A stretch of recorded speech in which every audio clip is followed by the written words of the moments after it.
We accept the reality of the world with which we're presented. And welcome everybody to GLOBEBUSTERS, Season 9, Episode number 28, Gravity, the Globe's Super Glue. It is December the 3rd, and I'm your host, Greg Locke, and I got my ass handed to me last night. And no, I'm just kidding. It's Jeran from Jeranism. Welcome to the show. We've got only one panel member with me today right now, at least. I think that Cami and Zack lost power, so they are not here. But we do have Iru Landucci, the great, the powerful, the wonderful, the man, the myth, the legend. Not so much powerful to give power to Cami and Zack, but no, yeah, power enough to be here with you and with the rest of the audience. I figure you probably had a dream last night that you wish it was just me and you here today, and then that dream came true. Well, that was a wet dream, yes, but let's just keep let's keep in that secret, on. okay? Like imagine like we are in the we're live. Freemason We're live Lodge right now, and we are sick. Oh my God! Yeah, we're okay. live. Now, hello everyone. It's a pleasure to be here and have our one-on-one after 6 years, I think. And what did you say about Freemasons? My favorite topic of the day. No, I say, like, imagine that we are in the Freemason building and we keep our things secret, you know? Yes, we do a good job of that. Yes. Which is good. Yeah, I guess I'm going to be talking to Marty Leeds eventually one of these days, because currently that is the topic of choice. That how dare Jeran call Freemasons losers because they play dress up and they have little secrets and little handshakes and little games that they play, and I don't know. To me, that is very loser-ish. And I guess to some people, they're very taken aback by that and don't think it's got much loser to it. But we'll see. We'll see. For me, I can't. I mean, come on, secret societies. We know that the world's run by secret societies. And I don't believe in secrecy. I mean, just take what Kennedy said. Kennedy had a great line in that speech where he said, we as a democracy, I'm trying to remember it exactly. Yeah, we oppose to secret society, right. Secret oath. And right, secret proceedings, things that are done in secret and not in open. And he's really, alluding to that. But again, I mean, I wasn't giving anybody a hard time who looks into Masonry, because I heard some people saying like but I was giving a hard time to people who go to these events and dress up and play little skits, and because I don't think they're needed. And then here's the thing: is that then everybody's telling me like, you don't even understand Freemasonry. It doesn't have actual secrets. So I'm like, okay, well, here's the thing about that. There's two possibilities. Either they have secrets, in which case, of course, they're going to tell me they don't, because it's in their oath that they can't tell non-Masons about the secrets. So there. And if they don't have secrets, then what are they doing taking oaths saying they do and having little secret proceedings and making people think that they do? So either way, it doesn't really work well for me. There's no part of that seems right. Yeah, especially because they are so involved in our politics and you know, Yeah. policy makers and things like that. And of course, they have how you say in English, they operate in favor of their own. Right. So, for example, we have a lot of things, or not things. We have a lot of people here in the South America that belong to Freemasonry, and they tell you in your face if there is a judge that needs to give some sentence, and they have, you know, a non-Freemasonry versus a Freemasonry. Well, they're going to trying to operate in favor of the of the guy. You know, I just put a little example because I cannot explain very in detail. No, there's lots of things like that. Like you're saying, like same thing with police, right? Police are usually Freemasons, especially in like the UK and things like that. So, and then they take an oath that says that they'll only help their brethren, you know, Masons, not the atheist or the fool they call them or something. So again, it means if, you know, my family's in distress, those guys might not help me. But if I was a Mason and could throw a little hand signal, a little gang sign, then they come help me. So I don't know how that's, and they always say like, oh, it's just moral men. Well, I don't know if that's really moral to be like, oh, we only help these people and not those people. Doesn't sound moral to me. Yeah, this you can you know, tackle this issue in any group of people, because of course I'm going to have more preference with a friend of mine than unknown people, for example. But I'm gonna try to be just as possible in terms. I am not going to defend 100% because it's my friend or because he's flat earther or whatever. If he makes something really, really bad, you know. Right. And I am not keeping secrets. We don't, you know,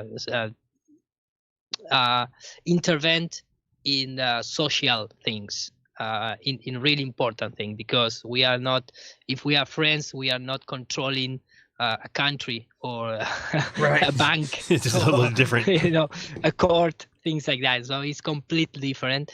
And especially when you study the history behind the Freemasonry, who they are, how they came up, you know, and in terms of the history, and how they are involved in all the secret knowledge that they use. At least you need to belong to them if you want to get access to certain things. Yep. And they are start, you know, pronounce themselves as a Freemasonry once they gain power enough to be in public. Before that, of course, they are just, you know, it's they are not they are not open the doors for you to come and see what they are doing as other religious order or things like that. And you know, unfortunately, we live under a constant secrecy in the world. So it seems like, yeah. And they've got, you know, their little sayings and they got their little sayings like on the level, and you know, that makes you go, wait, what? Do these guys know what's going on? And then the other problem is let's say that there is some sort of 33rd degree Mason, or after that it does become Luciferian or something like that. Well, the problem with that is you got a bunch of lower Masons who are going around saying it's just, there's no secrets, there's nothing, it's just we're just a bunch of good old boys who do, you know, charity work. And then you don't even know that when they become a 33rd Mason, they find out the actual truth. So again, this is a problem with secret societies. We can take them at their word. However, these same people take an oath saying that if they give out any of the secrets, that they're going to have their tongue cut from their mouth, and they're going to have their bowels pulled out and then scattered amongst the wind or something. So it's like, to me, it's just once you've made that your thing, we're a secret society, we've got secret handshakes, we've got secret words, and well, then I can't. And then if you take an oath that says you can't tell me the secrets, then when I make a joke about about Freemasonry being for losers, and you come in and say you don't even understand, it doesn't even have secrets. Well, okay, then, but I've seen your oath. Your oath says you're not allowed to tell me so you have secrets. So when you say we don't have secrets, I'm like, yeah, that's what you're supposed to say. So to me, that's just a problem. But Marty Leeds, he thinks it's very important, and there's, you know, deep hidden truths in there, and the, you know, Freemasonry wants everybody to find these truths, so he wants to have a conversation about it. We will do that soon. Yeah, and in fact, the problem is that the Freemasonry right now is so split in terms of what they need to present into the as a philanthropy, what they use or what they need to use trying to rule over governments, and so you have all these different perspectives inside of orders or secret orders that, of course, in the 21st century, 21st century, they need to present to the public as a good order, and they have, like you mentioned before, they make charity. Right. And I think Bill Cooper explained very well. I have a video on Rockfin uploaded talking about all the secret societies that branch from the Jesuit and the Freemasonry, because there are like thousands of different secret lodges, secret and the orders. Jesuit oath is a weird one too. Well, the Jesuits helped to create the Freemasonry as a tool to infiltrate universities and politics. That's something that everybody knows about that. But in the meantime, or in the process of that, Bill Cooper talks about that they are very clever because they have like two different ways to promote, for example, a guy to or to promote or use a guy who reach the 33 degree. For example, they are like and that is also presented in the movie. I cannot remember the name of the movie, but they make like a questionnaire to this guy and say, okay, if the guy is too good to be used as a tool of the evil, we use that guy to promote the light of the Freemasons. Makes sense, right? To the public. But if we make the right questions and the guy it's very involved to, go in the way of Luciferians, we use that guy to the shadow of the Freemason. Right. So you have both every time controlling, the both sides, and you can have, because that is like the Hegelian tactic, you're trying to control the opposite and the official and use it as your favor. And of course, in our days where the Freemasonry cannot be longer in secret, you need to present to the public a good face, because if not, it's going to be again persecuted. Absolutely. All right, let's watch real quick. Sorry. It's equal of the Jesuits. The Jesuits, equal to when that. you speak with people and ask about the Jesuit order, they're gonna tell you it's a benevolent and super nice order that help poor people and give charity, and they help to educate people, and they are very open heart people. But if you are in this side of the coin, if you are a free independent researcher, you know that the Jesuits have both sides. Have the good ones and the bad ones, but in the sense of the order was created to control. Yeah, I mean, all they were. That's what they're all there for. We are. Oh, by the way, we will read super chats as they come. I know a couple people have asked me to do that on the show, so we'll do that today. So if you send a super chat or a Rockfin tip, I will try and call it out a little quicker than normal. We do have a few that already came in. Let's get to those real quick. And before we get too far, we've got, oops, I did the wrong one. This one. There we go. We've got up first, Flat Earth, Eric Daly, Carey, USA. Who is assigned to read super chats? Well, it's me, Eric. So there you go. And Aryan DKK20, I don't know what that is. Donkey Kong coins. Yeah, I think it's Donkey Kong coins. What's up? What's your opinion on UAPs, UFO news? I'll let Iru go first on that one. Iru, what's all this UFO talk? Is it just deception? Well, I'm gonna talk about that in the summit. Okay, cool. Solstice Summit, yes. But for me, we are witnessing the develop and the unfold of the new religion based on the Blue Bean agenda, and that is, of course, we are in the so special place, so mystical, so magic that even the Carl Jung, I don't know if I pronounce well, the opposite of Sigmund Freud, the disciple of Sigmund Freud, that he becomes a very open mind in terms of the trying to access and interpret the dreams and the astral projection things and things like that. Carl Jung. Oh yeah, okay, Carl Jung. Okay. Carl Jung, yeah. He wrote a book. One of the last books he wrote was based on the UFO experience. Through the message or through the what his patients tell him anytime that they look at the sky and see lights. But I'm gonna take words from Bill Cooper. The things that you see light in the sky, not in our time, because in our time we have so much technology to trying to filter that it's almost impossible to say exactly what we are looking. But nobody see a green man, driving that light in the sky. Now, No.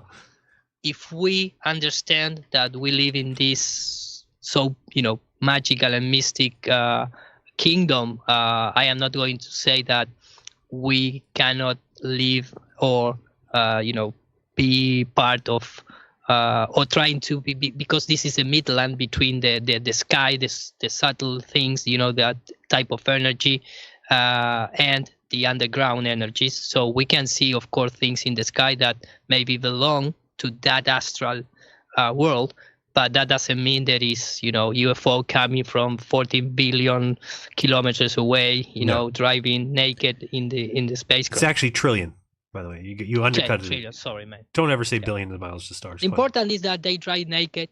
Yeah, that is the until important part. that we start drawing Hollywood, start drawing with suits. They just didn't want to show us the real truth. It's too ugly. All right, let's watch this real quick, and we will be back. This is what's coming up December 8th and 9th. Please support everybody involved in this channel. Well, you'll be supporting me. You'll be supporting Austin. You'll be supporting Iru. It's time for the True Earther event. Let me bring this up. I had it ready, and then I didn't do it. There we go. See you shortly. This is short. I promise you.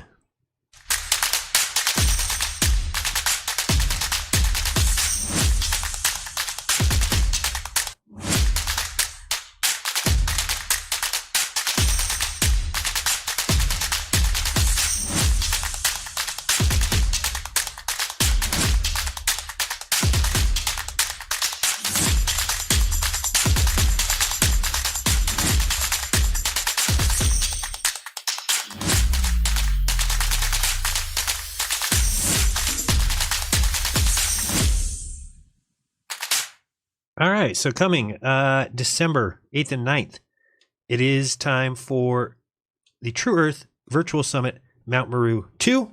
Let's talk about it real quick and just explain why it is a great idea, besides the fact that it's Austin and mine's. But we really wanted to, we got together and talked about having an event and said, can we come up with an event where we can basically take care of everyone, meaning we take care of the customer, we take care of the speakers, and then we take care of ourselves, or supporting ourselves. So with this event, if you don't know how it works, we pay half of the proceeds to the people who sign people up for tickets. So when you buy a $50 ticket, 25 of that goes to the person that you pick when you sign up. So we're just going to show you real quick on this how Pick easy me, it is. pick me. Pick Iru. Iru needs more dinero. I think I have 3 people. That's pretty pick good. Me up. One time. No, not this time. Oh, you mean all together? Yeah, all together. But thank you to those 3 people. Yes, thank you. Those 3 people did a great job. So you just go to trueearther.com if you don't know. And again, so there's so many coupon items, and we're doing a raffle this year that has a lot of good prizes. And here we go. This one, there we go. So if you go to trueearther.com, you can see the 2-day schedule. Let's go ahead and click on that. I think we've done a good job of putting together a great schedule this is our 4th event. So for next Friday, and by the way, I do not believe there'll be a GLOBEBUSTERS on Sunday because we're doing the VIP experience on Saturday night, and then we are ready to end this season. What are we on? Season 9? I should know that. I just typed it in. Season 9, right? I think so. Let me check and make sure I'm on the right. Season 9, episode 28. Yeah. So we'll probably have this one be the end of this season, and then we'll be back the week after. Just so Friday we've got music by Foundering again. I'll do a little open. Justin Harvey does great work on vaccines, stuff like that. He'll be there. Alan from Space Audits from 5 to 6. Stephen Dragon 6 to 7. Dr. Amanda Vollmer will be there 7 to 8. Dr. David Avocado Wolf from 8 to 9, and then we have the Q&A VIP panel for all VIPs. It'll be David Avocado Wolf, David Weiss, Stephen Dragon, myself, Austin Whitsit, and Justin Harvey will be there to answer questions in the evening on Friday. Then we go over to Saturday. Doors will open at 8, which is an hour earlier than the last summit, so be on the lookout for that. We had to get an extra person in. So we have music by Deepak. We've got Dr. Andrew Kaufman will be from 9 to 10. Dr. Kelly Brogan from 10 to 11. Dr. Iru Landucci. Can we call you doctor? It's kind of like Professor Dave. It's okay. Yeah, We just call it everyone. yeah, of course. Okay. Dr. Eru will be 11 to 12. Mike from Stellium 7 from noon to 1. Then we've got lunch in the raffle. And then we've got more music by Deepak. And Mike Winter, if you don't know him, if you haven't checked out Alphabetic, awesome stuff over there. Mike Winter will be joining us. J-Toll Media will be awesome to see a presentation from him. We'll get to hear all his wonderful voice tones. We've got Isabella Amiga from 4 to 5. Austin Whitsitt will be closing us out. And then we've got comedy from 6 to 7 by Ian Cunningham. From 7 to 7:30, we'll take a dinner break, and then we'll be back with VIPs for the VIP after party, which is just a hangout where everybody can be on camera if they want, talk if they want. Just so people don't hog the mic, we'll kind of move through people if there's somebody getting too much time and not other people. So VIP is definitely the way to go there. You'll also get 2 raffle tickets if you be a VIP versus 1 raffle ticket if you are a general. So you have a better chance at some of the prizes. We've got coins that we're giving out. We've got money. We've got, I forgot the other things, a sweater. There's a whole bunch of things. So anyway, that is the way we're going down. And just so guys, I mean, this is a great lineup, 2-day lineup filled with things for $50. That's how much it costs to go, $50. And again, you're paying half of that to the person that you signed up under. So really you're supporting the speaker, you're supporting the venue, True Earther, you're supporting our site. And then at the same time, you're also getting benefits in the fact that there should be more than $50 worth of coupons. I can tell you right away that there is, because I do a 50% off deal for my consultations. My consultations are usually $100 an hour. You get 50% off, means you're doing $50 an hour, means you're saving $50. So now again, you'd have to have already decided that you're going to use me this year at some point, and then you are basically going to the summit for free. So we also give away all the past summits. So when you sign up for this one, you get every summit we've done so far. So if you missed Maru the first time, or missed the solstice, or missed the equinox, by signing up for this one, you get all of them. So let me go down here and just go to purchase tickets so you can see how this works real easily, real quickly. And again, this pointing it out because it is one of those things that supports a lot of people. You're supporting all the names we just named. What happened? Purchase tickets, I said. All right, so we got general admission, then there's 1 year, which basically is just the next 3 events. So you get Mount Meru, you get Solstice, and you'll get the Equinox, and you save $25 by doing all 3 at now. You can buy all past summits for $20. Doesn't really make a lot of sense because you can get for $50 this one and all the past ones. But if you want to just get the past ones, you can do that. VIP, we already mentioned that. And then this is just a support button. Also down here, I don't think, yeah, you can see it. We have got Conspiracy Music Guru for the event decided to give us all of his albums. So he's got 5 full albums, and I know you can't see it, but for $23 out the door, you get all of them. So you'll get a link to the folder that has every one of his albums, plus all the album art, and plus some videos of like, I think like the intro or something, I don't know, promo stuff, promo videos. So he's doing all that for $23, and you can get that right now. That would be awesome. Support him, support the True Earther website. And then also something that Austin and I talked about, we're going to do it, is we're offering here a Zoom dinner party. What we are thinking is that people might want to have conversations with their family, maybe their significant other, maybe their girlfriend, boyfriend, best friend, brother, whatever. And they want Austin and I to be a part of that. So what you would do is basically sign up for that dinner party. We will pick a date and time that works. You can bring as many people to your house as you want. So if you want 20 of your family members there, bring all 20 of them there. And Austin and I will spend some time talking to them about Flat Earth. So it's a possibility that you might be looking at, oh, that would work well. I wanted to tell my spouse, or I wanted to sit down with my father, or whatever it is. And then let's have dinner. And while we're having dinner, Austin and I will teach Flat Earth to whoever wants, or maybe you just want to have a conversation with us, or maybe you want to sit and quietly and just stare at us. Anyway, we'll take it. You can get that item also on this site. So once you pick the item, let's say we're just getting a regular ticket, $50, click that. It's going to take you here. You're going to go continue. Lots of options for payment. You can do any cryptocurrency that's available here. You can do credit, debit, PayPal. You can do certain bank transfers. You can do Cash App. Let's say we're just going crypto for easy. Let's go with here. Whoops, don't do that one. Let's do this one. So let's say we're doing Ether. So you get to this part, you got to put in your email address here, and then you'll notice this is the part mandatory. Please use the drop down to select the name of the presenter that you would like to support. So if you wanted Eru, you would come down here and click Eru. There you go. It's that easy. Or you can also click split by everyone, and then it will be take that $25 divided by, excuse me, I think it's 15 people this year, 15, if I'm not mistaken. So then that gets split between everybody. Again, it's not going to let me continue until I put my email address in here. And then you go from there. Very simple. You'll get a link to the True Earther website where you'll basically go to the sign up page. and you just log in with the code that you're given, and you should be ready to go on the day of the event. So if you have any questions or concerns, you can click this contact button up here. It brings up this ticket machine. Fill this out, and we get a ticket in the back room, and we will address it. So hopefully you guys support all of us that are involved. Support Eru, support Austin, myself, with another very cool summit event. Let's talk about what happened last night. If you guys missed my 9.5 hour stream, I don't even know how long it was. Long time, because I went live about 2 hours before the debate. Let's start out with Eru. Eru, what did you think of the debate? Did you watch it last night? Well, let me just clarify something, because maybe I am getting confused. Okay. You're talking about the debate. Are you talking about the debate of how you pronounce clever? No. Okay. Yes, I think I talking at the beginning of the show before we going live. I talking about that debate. Oh, did you watch last night's Christian debate? No, the Christian not. Oh man, great debate. You missed it last night. I'll bring it up here so you can see it. Yeah. I was talking about, and let me just. Let's start with that one. Let's talk about Caleb and fight the fat Caleb. shirt first. Yeah, what that debate was for me one of the most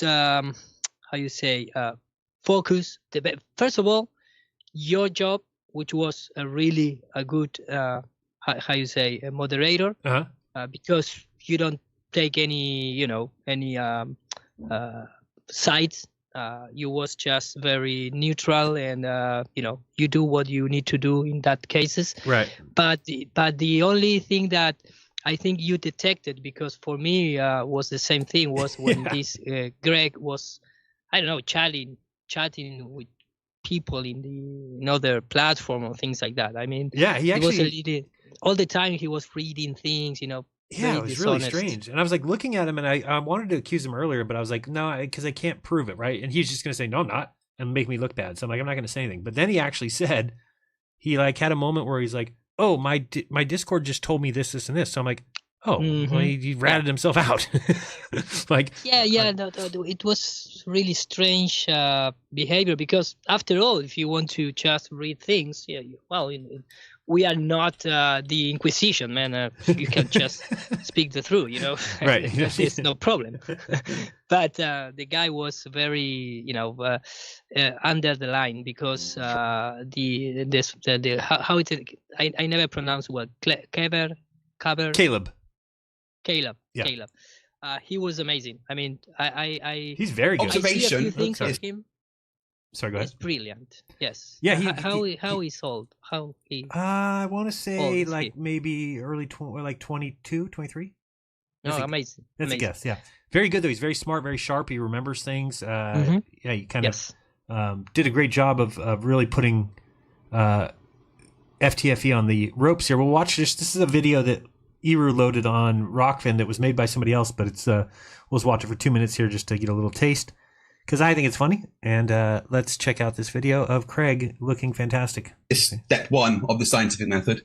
Okay, experiment is step 4 of the scientific method. Gravity isn't a theory.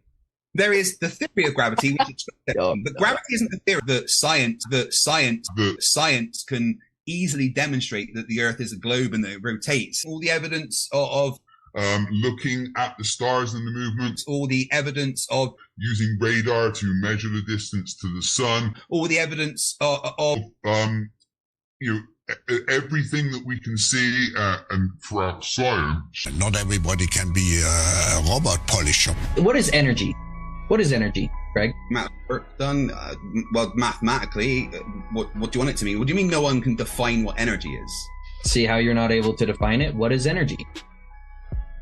And energy is the amount of work done. Which kind of... It depends on the context that you want energy described. What is the difference between an observation and an experiment? An observation could be an experiment. Craig, do you think math is descriptive or explanatory? Well, before we get there, we'll talk about what you just said. Have we measured the one-way speed of light? Well, no, we can measure the return speed of light. It's fine. That's absolutely but does the positive claim or the negative claim have the burden of proof, Craig? In what context. This is basic logic. You don't know? You don't know the answer? It really does depend on the context. It's not always. No, it doesn't. Is gravity a physical thing? Gravity is something that can be measured. Okay, I'll ask again. I don't know how you didn't answer. Is gravity a physical thing? Yes or no, Craig? Gravity creates a physical force. No, the Earth's surface. Wait, hold on. You think the Earth's surface is neutral, or is it negative to 500,000 coulombs? Yes or no? That wasn't my question. You can't answer my question with a question. You do know that rounding. I can't listen to that guy anymore. Once you hear him once, it's like, that's it. I'm done. This video goes on for about another 10 minutes of just hilarity. It was really quite humorous. And then, yeah, towards the end, I don't remember if I think it was in here when he got caught basically cheating. Again, he's going to deny it. So it's, up to person's interpretation, but he certainly seemed to be looking at his screen and getting answers from them and kind of reading the answers. A pressurized system of a gradient without a container. Do you have one example of that, Greg? Again, I don't say there isn't a container. Gravity is a container. You keep strawmanning me. Holy right? shit. Prove gravity is a physical container. Gravity affects all mass. That didn't answer the question. I'll ask again. Prove gravity is a physical container that contains gases. Go, Greg. That'll be awesome for you to do. Gravity affects all, and again, science doesn't prove things, but gravity affects all mass. Do you think that's answering the question which I'm asking you to substantiate? Do you genuinely think you're doing it right now? Gravity affects all mass. It creates a force that's proportional to the product of two or more masses and inversely proportional to the square. Talking to someone who's done engineering, because I've got the internet and I can just look it up and show and get that information for you. And physics is about making assumptions, and science is about making assumptions and testing those assumptions through the hypothesis. I know that you don't like this, but that... Now, here, let's talk about this because I thought it was an interesting expose by Caleb in exploring the idea of what these guys actually do is they say, well, if gravity were true, then we would see this star behind the sun. We see the star behind the sun, and therefore gravity's true. And that cannot be the way that we do science because, again, it's one of those stories, if P then Q. Well, it's not always correct in the real world. Again, if my driveway is wet, then it means it rained, right? But it doesn't necessarily mean that if it rains that my driveway is going to be wet because you could have a canopy up. There's a lot of different options. So this is one of those things where they want to make it really simple, but they always do this idea of like, well, if the earth were a globe, we'd expect this. We see this, therefore the earth's a globe. Do you see that all the time?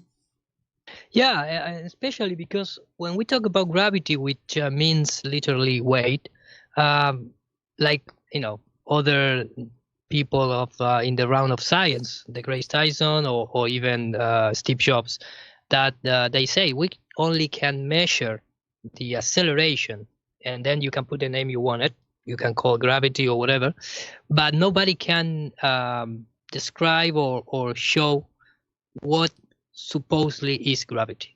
And in terms of the observation of the stars behind the sun that is going to it was moved by the gravitational lensing.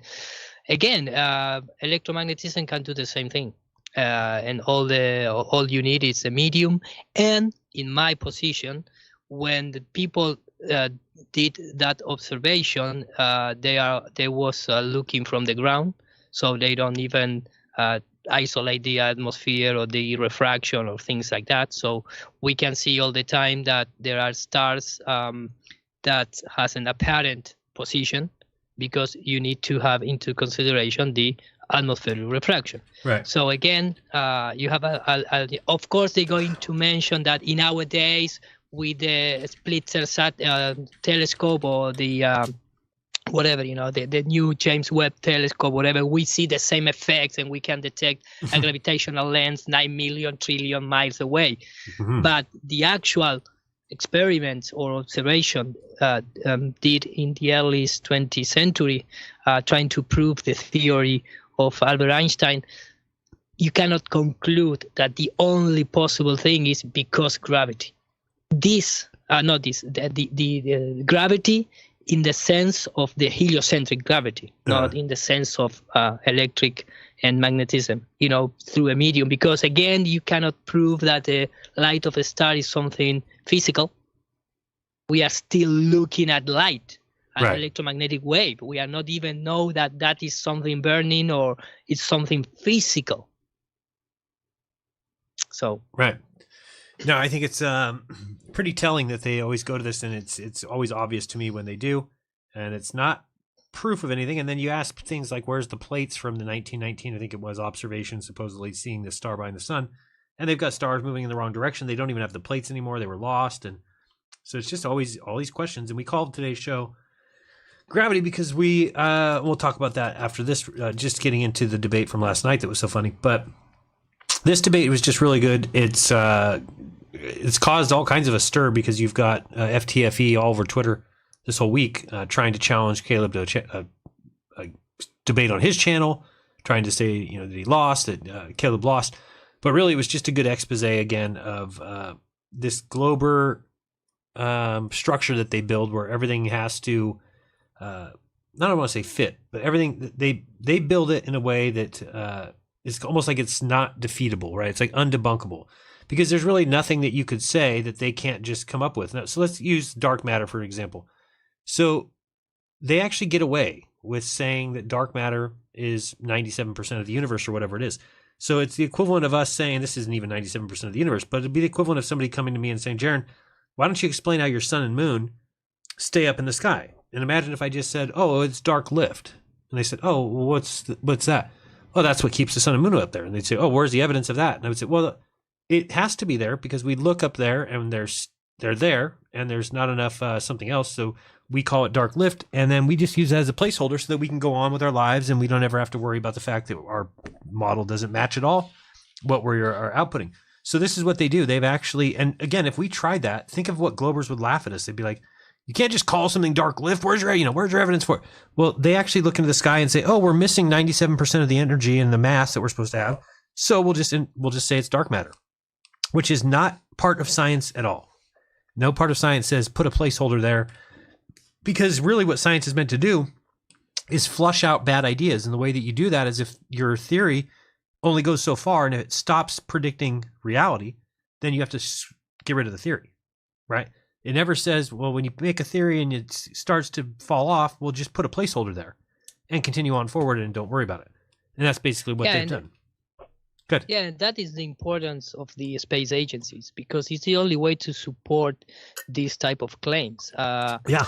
It's like the Vatican or some buildings to support religious institution or religious stories, because the other way we don't have nothing to prove any theory about the sky.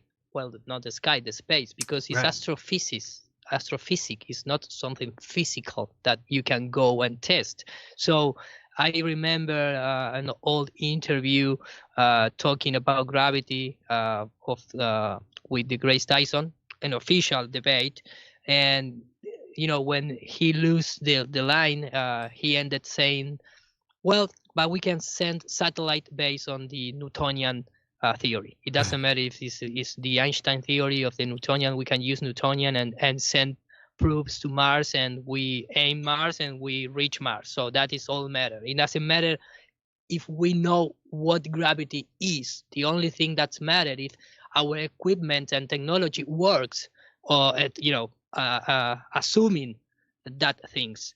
And if you take away all the space agency and you take away all this fantasy in terms of the spacecraft and spaceship going nowhere, for us, of course, but for them going to this rocky planet, they don't have nothing to prove that theory. No. And that's required, right? I mean, it's our money too, so you should be able to demand that from those agencies, but no, we don't get to do that. So what happened to Eric's? Eric, did you? I don't know why your thing's not showing here now. Weird. I see your other chat, but now I can't see the amount or what you said. Let's go over here. Who is assigned to read super chats? I think you already sent that one, maybe. Remember, the Greek told us last week we are fight for the truth. The Greek told us last week we are fight for the truth. Oh, got you. So thank you very much for that. Yeah. So anyway, that was a good debate. I think that if you want to watch that, it's on my channel. And it's a pretty good expose of just Caleb basically asking questions of FTFE that he didn't know. So let's talk real quick because I know Ira didn't get a chance to see it, so I'll just bring it up here. So I did a 9-hour and 16-minute live stream yesterday. That's crazy. No, man, 9 hours. You passed my record. Oh no, I'd done 14. I before. was debating my own. 6 hours and 40 minutes at the beginning of the creation of my YouTube channel. In a debate, not 9 hours. That's too much. That's too much. Well, I was mostly watching so I was kicking back, eating grapes. So let's move this over here, and I believe it's already been taken down. So it was a Christian debate with Dean Odell against Greg Locke, and yeah, I see the preparation when you start asking that it's possible to get down the volume of the music, but because I'm here in Europe, it was too late to have to see live. That is why I didn't finish to see. 9 hours. That was 9 hours. No, I did. I went live 2 hours early, and then the debate itself was probably 4 or something, I guess, and then I did a little bit after. Okay. So this was Dave Weiss going around. I mean, it was a pretty packed house, like 3,000 people there, and just a lot of globe earthers, a lot of flat earthers, a lot of people from Greg Locke's church, and he's got some pretty crazy numbers on him. If you look up him, he's got a weird story. Something happened where he was accused of dating his secretary, and then eventually his wife left him, and he denied it and said he wasn't dating her, and told everybody they're crazy and that he's a Christian upstanding man and would never do that. And then he divorced his wife, and then 6 months later he married his assistant. So, he obviously something was obviously going on. Okay, that is more proof than the gravity theory of gravity. Pretty funny story. Anyway, still funny. How dare you say I would be with my assistant? I would never be with my assistant. Oh, we are going to get married in a couple weeks. So anyway, we had this. Wait, is it still on the screen? Oh, good. I'm just bringing up so Greg Locke, I looked up just because I think it's important sometimes. I just wanted to see his net worth. It tells me a lot about somebody, especially these Christian pastors, because they can make a pretty good buck. And we found 2 different sources. One said something crazy. I don't think that's true. Whoops. What happened to my search bar? That's weird. I've never seen that before. It won't let me type in the... But it was 3,000 people. I thought that's what they said. I thought that's what they said at this tent, but that doesn't look like 3,000 people fit in there. I told Dave, like 1,000? I thought he said 3. That can't be okay, man. But the main core of the debate was a cosmology debate, or it was a religious debate? No, flat Earth. Is it biblical? Basically. Okay. It's Babylonian more than biblical. Yes. It's Sumerian before being biblical. No, according to Greg Locke, no. We all made it up. Quasi-Luminous was the one to make it up. No, so this is one place here. I'm just looking at this real quick to show you. I don't know where. Oh, this is Pastor Greg Locke's tweet about it. He says, so Google continues to say my net worth is 129 million. It's sickening. It's totally made up. I welcome the best investigative journalist anywhere to come here and find out the truth. I'm a giver. I despise the prosperity gospel. I'll give you full access. What is this? And yet you prefer to fly first class. Okay. He says, I pay all my own travel. I never charge anyone ever. And if I fly so much as every flight is an upgrade, I saw you on the recent flight. You laughed walking by. I'm aware of my surroundings. Millionaires have jets, not... okay. Anyway, so yeah, I saw somewhere that said his net worth was 129 million. I was like, what the hell? But then I saw another place that says 1 to 5 million. Anyway, those guys, they make good money. That's a lot of money. And so it just becomes one of those things where it's impossible for these guys when they make a big stand to see the truth. And this guy absolutely got his ass handed to him last night. It was the worst job I've ever seen of anybody doing a debate pro the globe. And the funny thing is, Austin and I were talking before the event, and we said, how is he going to defend the globe from a Christian perspective or the biblical? It doesn't seem impossible. And we're like, he can't. I don't know what he's going to do. So we both kind of were like, I don't know. And then when you watch the debate, you're like, oh, okay, well, he had nothing. So that's exactly what we expected, is you can't argue. What he basically did is brought up a Nathan Roberts book. And if people remember, there was Nathan Roberts. He was the name of like some kind of young pastor that was a flat earther for a very short time, maybe a year. And he wrote a book, and Greg Locke gets up there for his basically his presentation. And he says, well, let's go through this book and let's debunk all these. And he was right, because a lot of those verses in Nathan's book have nothing to do with the flat earth. It'll say like, God did this on the face of the waters. And Nathan would put it in his book and call it a flat earth proof. And then this pastor would say, that's not true. You can say face of the waters no matter if it's a globe and I agree with that. I mean, it's just, this is why I have a little bit issue with the book myself, because this is what happens, is that now you've got two people who are just interpreting the scripture a different way. That's what happens with words on paper, right? It makes it very difficult because you don't know the original intent. And so you can take it and kind of massage it a little bit, give it a little rub down. And that's basically what each person was doing on each side of the argument. But Dean Odell was much more truthful, honest. The book is a flat earth book, no matter how you look at it. It certainly has nowhere in there, anywhere is there anything sphere related, or a sphere or a spinning ball or flying through space, nothing. And Dean Odell pointed out several things about, Jesus saying something about the stars falling from heaven. Again, that kind of negates the whole heliocentric model. If you're talking about stars, a star can't fall to earth in their model. It would eat the earth immediately. But the way that Jesus seems to describe it is as if the stars will fall and hit the earth. So not annihilating everybody, just to be a third of the stars it will take to even come down. So anyway, it was just Greg. And I mean, Greg was terrible. He started out kind of asking some questions. His first evidence was that the Behind the Curve movie and me saying interesting. It's no doubt that was his best evidence. After that, that was you need to print a T-shirt, man. I know, and only use yourself. FTFE here, he made 1,800. He sold 1,800 shirts. FTFE sold FTFE sold 1,800 shirts that say interesting. Yeah, 1,800. I mean, no, man, that numbers I cannot. Yeah, if he made $5 profit per shirt, that's $10,000. So, anyway, I live to live in Argentina with that. Yeah, for life, you'd be done. You'd be done. Hey, this reminds me of where my dog got hit at the Vegas. Oh no, man, no, it doesn't. Kind of look like the same area. Remember where you met your Argentinian friend? Yes, I remember. In Vegas. So anyway, this was Dave Weiss was talking to us before the event. And then this music was horrendous. And then they had a little good sit-down conversation here. It seemed like it was going to be cordial.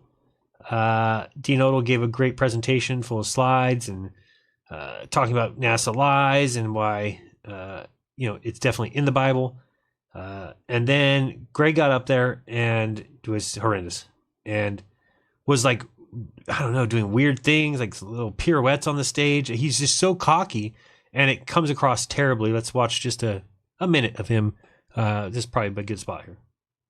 Darkness of the face of an earth that has no contour and no shape, but as the sun rises, the darkness of the crevices and the cracks of the earth began to show themselves. And when the sun rises, it sheds light on an earth that you could not see its contours and curvature or whatever you want to call it before that. And so just as the sun brings reality to what we could not see, so when a ring is dipped into the wax, all of a sudden the wax fills up the crack. There's only one thing he is talking about, and it is the revelation that sunlight brings when the sun rises. We got to read this real quick. Just give me this every kind of stretch you got to go. Is it 28 or 38? Job 38? Maybe it's Job. Yeah, that was good. I found it right here. So if you go to the full chapter, again, I don't even know where these guys get this stuff. He's, what was this part here? Measured across, laid a cornerstone, clouds, garment, bars, place, orders, morning, or shows times. Okay, so imagine this is the part. Have you ever given orders to the morning, or shown the dawn its place, that it might take the earth by the edges and shake the wicked out of it? The earth takes shape like clay under a seal. Its features stand out like those of a garment. The wicked are denied their light, and the upraised arm is broken. So a lot of people have taken this to mean the earth takes shape like clay under a seal. If you've ever seen clay under a seal, it looks like a flat earth map, basically. And he came back and said, no, this is talking about the sunrise. The sunrise, the earth takes shape like clay under a seal because the sun comes out and then it reveals features of the ground. its features stand out like those of a garment, the wicked are denied. Again, to just make the stretch as if you know exactly what's going on in this verse, but no, this is it, and not take anybody else's opinion is strange to me. And he just basically said, no, this is the dumbest thing. It's the dumbest thing in the world. Let's go back here. Oops, did I go there? Oops, what did I do? Accidentally hit. Oh, there we go. Continue a little bit. Now, wait a minute. Is there anybody in the room that would say, that's theological gymnastics because it's not talking about the day spring? Is it talking about the sunrise, yes or no? What? It's only talking about the sunrise. And as the sun rises, it sheds light on things we could not see, just as wax has no form until you dip something in it that has form and it conforms to it, and now you can clearly see it. And the earth is like it. That's what it says. By the way, that happened in the very first chapter of the Bible, because when darkness was upon the face of the deep, God said, let there be light. And guess what? The light shed abroad the contour of what God was creating. This verse is not about cosmology. He's so bad.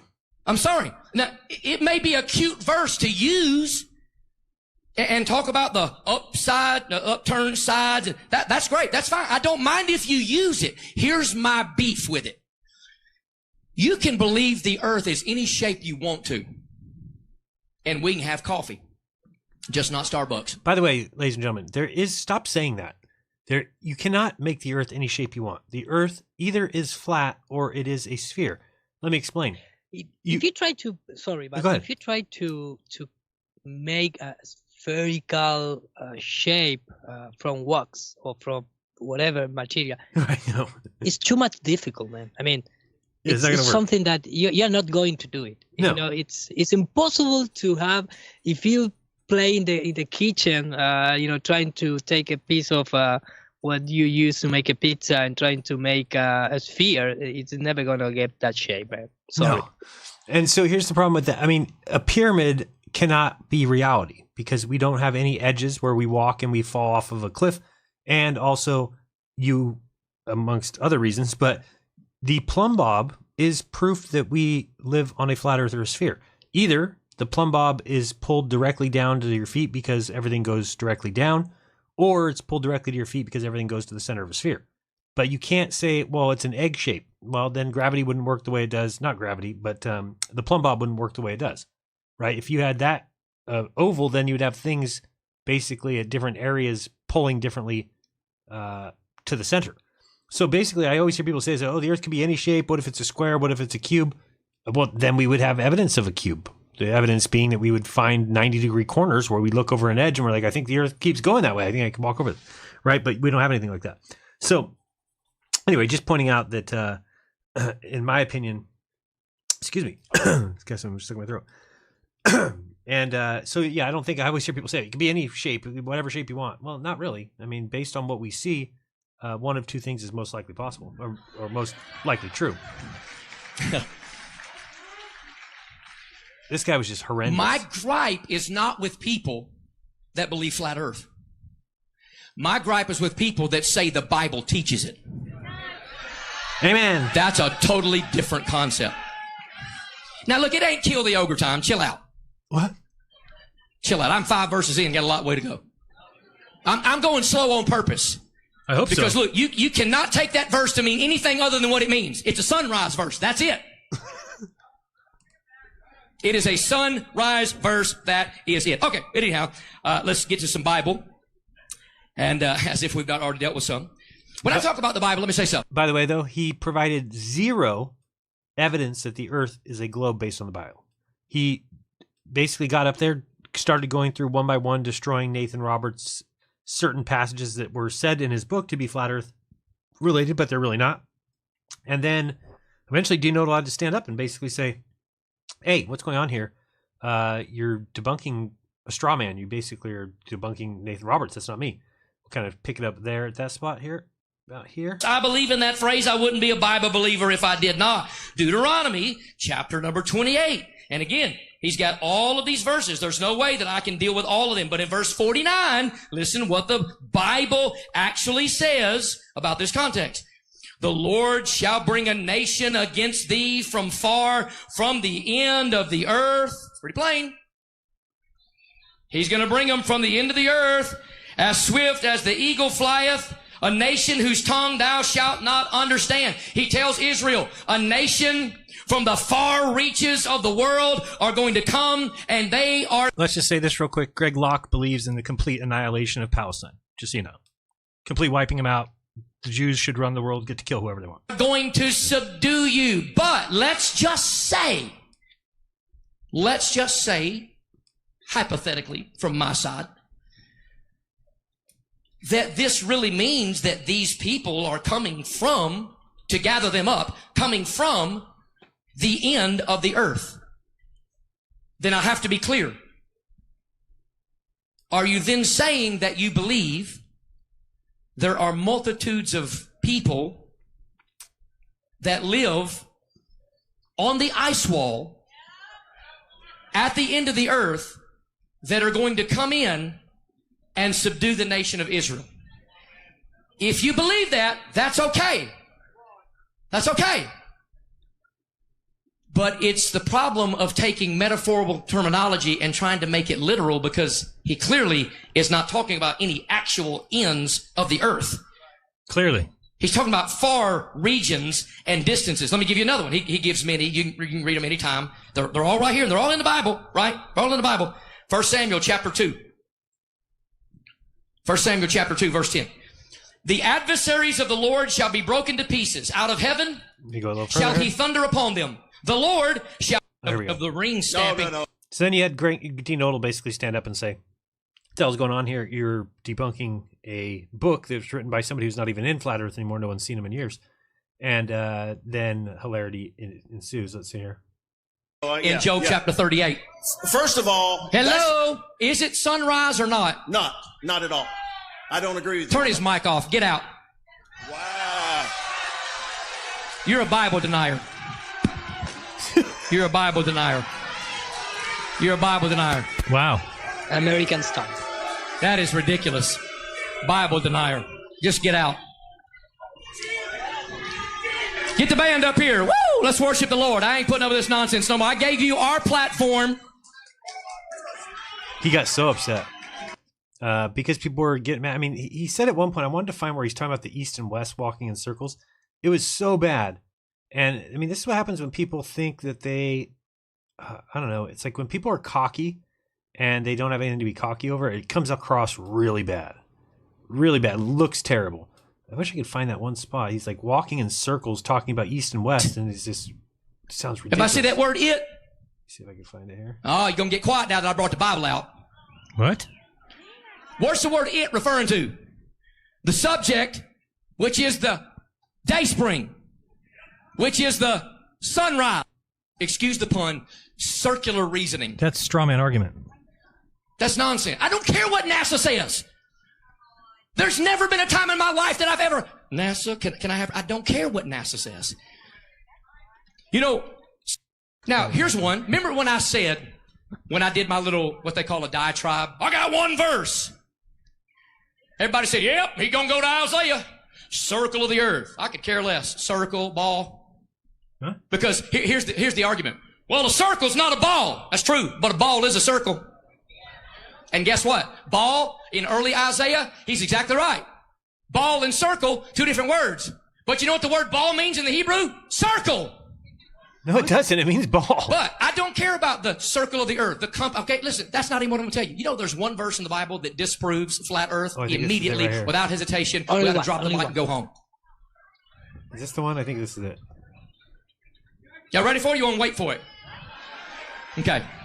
I can't stand this is what the Bible says. It's two verses, one concept. Psalm 103. Some of you know where I'm going. You was hoping I didn't know this one was in the Bible. Here's the proof. Verse 11 and 12. We're going to take it one verse at a time. For as the heaven is high above the earth, so great is his mercy toward them that fear him. Now, do you believe that? Yes. First of all, he just gives a flat Earth reference there. What? He says heaven is above the earth. That's not globe evidence, my friend. That would be hard to do on a globe since heaven would be everywhere then. Yes or no? I do. As the heaven is high above the earth, so great is his mercy. But if you believe there's a limit to the heaven, you've limited God's mercy. And Romans says that any height or depth can take you away from the love of God. What? It didn't make any sense. This guy's garbage. So if you're going to tell me there's a structure that's blocking the rest of the heaven, you have just minimized the mercy of God. What? You have. For as the heaven, in the same way, in the same like manner, as the heaven is high above the earth, not just a few thousand, miles. Just a few thousand miles. Sits on top of a. No. I'm going to explain all that to you from the Bible also. By the way, I have my right to a theological opinion. You understand that? I sat there quietly, clapped, and amen. Okay? The whole time. And enjoyed it. And learned some. Further here. What he said that? No, you're reading a comic book if you believe that. Oh, here's that Cyrillo back here. In the historical records. Looney bin, sir. You're out of your fucking mind. Enjoyed it. And learned some stuff. Now, here's one. Remember when I said, when I did my little, what they call a diatribe? I got one verse. Everybody said, yep, he gonna go to Isaiah. Circle of the Looney bin, sir. East is from the west. Yeah, this part right here. Watch when you're going west, and learn some stuff. Watch how bad this is. Because every man can be my teacher. If you can't learn, if you know everything, you need deliverance. No. So, as the heaven is high above the earth, so great is his mercy toward them that fear him. So, let me just say it this way. My model, the mercy of God's endless. In your model, there's a cap on it. What? So God's mercy, so awful. God's mercy doesn't go through the dome, according to this guy. If we put a cap on it, No, he doesn't. Nah, bro, can you hear me? Like, dude, oh, this hey, is what's funny, bro. What's up, bro? I might sound bad. I'm in the airport. But, dude, it's that there's layers to the heaven, and his throne is above the physical containment that we're within, the lower layers. He's in the top layer, which has no limits. So he doesn't even understand what Dean was saying. Yeah, so bad. This part here, the east-west has no limit around him. Yeah. Here we go. Now, don't shrug your shoulders and be like, that ain't what the Bible says. It's clearly what the Bible says. I don't care what version you use, that's what it says. But that's just the first part. Because you can believe, by the way, in a dome, but not a flat earth. That's okay. You believing in a dome does not offend me. You see, you believe in half a globe. You halfway there. Where'd you get that one? We just believe God completed the whole thing. You believe in a snow globe, we believe in a full globe. This guy's a little flamboyant for me. Little light in the loafers. Just saying. Okay? No, we live inside of it, not on the outside. What's the problem with limits? We need limits in don't terms know. of physical limits, physical behavior. Nature has limits. God has to put the sun 93 million miles away. He cannot put it close. That's limiting God. So it's got to be, even though 93 million miles is also limiting God, because maybe it should be 93 billion. I don't know. Imagine, how you say, raise your child without limits. Right. he dies at the second day. Yeah. So, you want to go play in the street, little 4-year-old? Go ahead. Have fun. Oh, he's dead. You're like, man, I've been believing flat earth all this time. I never heard anybody say it like that. Well, that's all right. No, nobody says it's that. It's the facts. Zero people because said here that. is right here the stop to the whole argument. Oh, here's the stop. As far, shout far. No. As far as the east is from the west. Now, wait a minute. Why is that even a theological concept? Because when you're going east, you're always going east. Okay. When you're going west, you're always going west. Yep. But when you go north, you eventually go south. Yep. And when you go south, you eventually go north. That's the same thing in our model. I understand their explanation that north's in the middle and it goes south, south, south, south. I just saw it on his model. Right. So not only have you limited the mercy of God, you have limited the redemptive power of God. This guy's out of his mind. Because in a flat earth model, east and west is not the same as in what the Bible teaches, a spherical earth model where east and west. What is he talking about? He actually thinks that this is a point when he just read the verse and it said that the east is as far from the west as the west is from the, which is true on the flat earth model, meaning you can never actually get there. Right? It's a never ending. You can always go east and you can always go west. And you can always go further west, and you can always go further east. So there is nothing there. It's just basically saying that, and it could be a figure of speech, but this guy's now taking it to think that in a flat Earth map, there isn't east and west going forever. And he starts walking in circles. Watch this. This is funny. And learn some stuff. Because every man can be my teacher. If you can't learn, if you know everything, you need deliverance. No. So, as the heaven is high above the earth, so great is his mercy toward them that fear him. So, let me just say it this way. My model, the mercy of God's endless. In your model, there's a cap on it. What? So awful. Now, don't shrug your shoulders and be like, that ain't what the Bible says. It's clearly what the Bible says. I don't care what version you use, that's what it says. But that's just the first part. Because you can believe, by the way, in a dome, but not a flat earth. That's okay. I don't. Whatever. You believing in a dome does not offend me. You see, you believe in half a globe. You halfway there. Where'd you get that one? We just believe God completed the whole thing. You believe in a snow globe. We believe in a full globe. Okay? No, but we live inside of it, not on the outside. Some of you are like, man, I've been believing flat earth all this time. I never heard anybody say it like that. Well, that's all right. No, nobody says it's that. It's the facts. Zero people because said here that. is right here the stop to the whole argument. I want to hear this again. As far. Shout far. Don't shout far, please. No. As far as the east is from the west. Now, wait a minute. Why is that even a theological concept? Because when you're going east, you're always going east. Right. When you're going west, you're always going west. So far, we're on the same page. But when you go north, you eventually go south. Right. And when you go south, you eventually go north. That's the same thing in our model. I didn't hear that part, but no, he's talking about in that model, they can go south and come back north. In ours, it cannot. And we never see that happen. We don't have any records except for one guy who's basically the Queen's cousin and best friends with Prince Charles, the only one that's ever done it. And that has nothing to do with this verse, though. The verse is, as far as the east is from the west, so far hath he removed our something from us. So it matches either model. Understand their explanation that north's in the middle and it goes south, south, south, south. I just saw it on his model. Right. So not only have you limited the mercy of God, you have limited the redemptive power of God. This guy's out of his mind.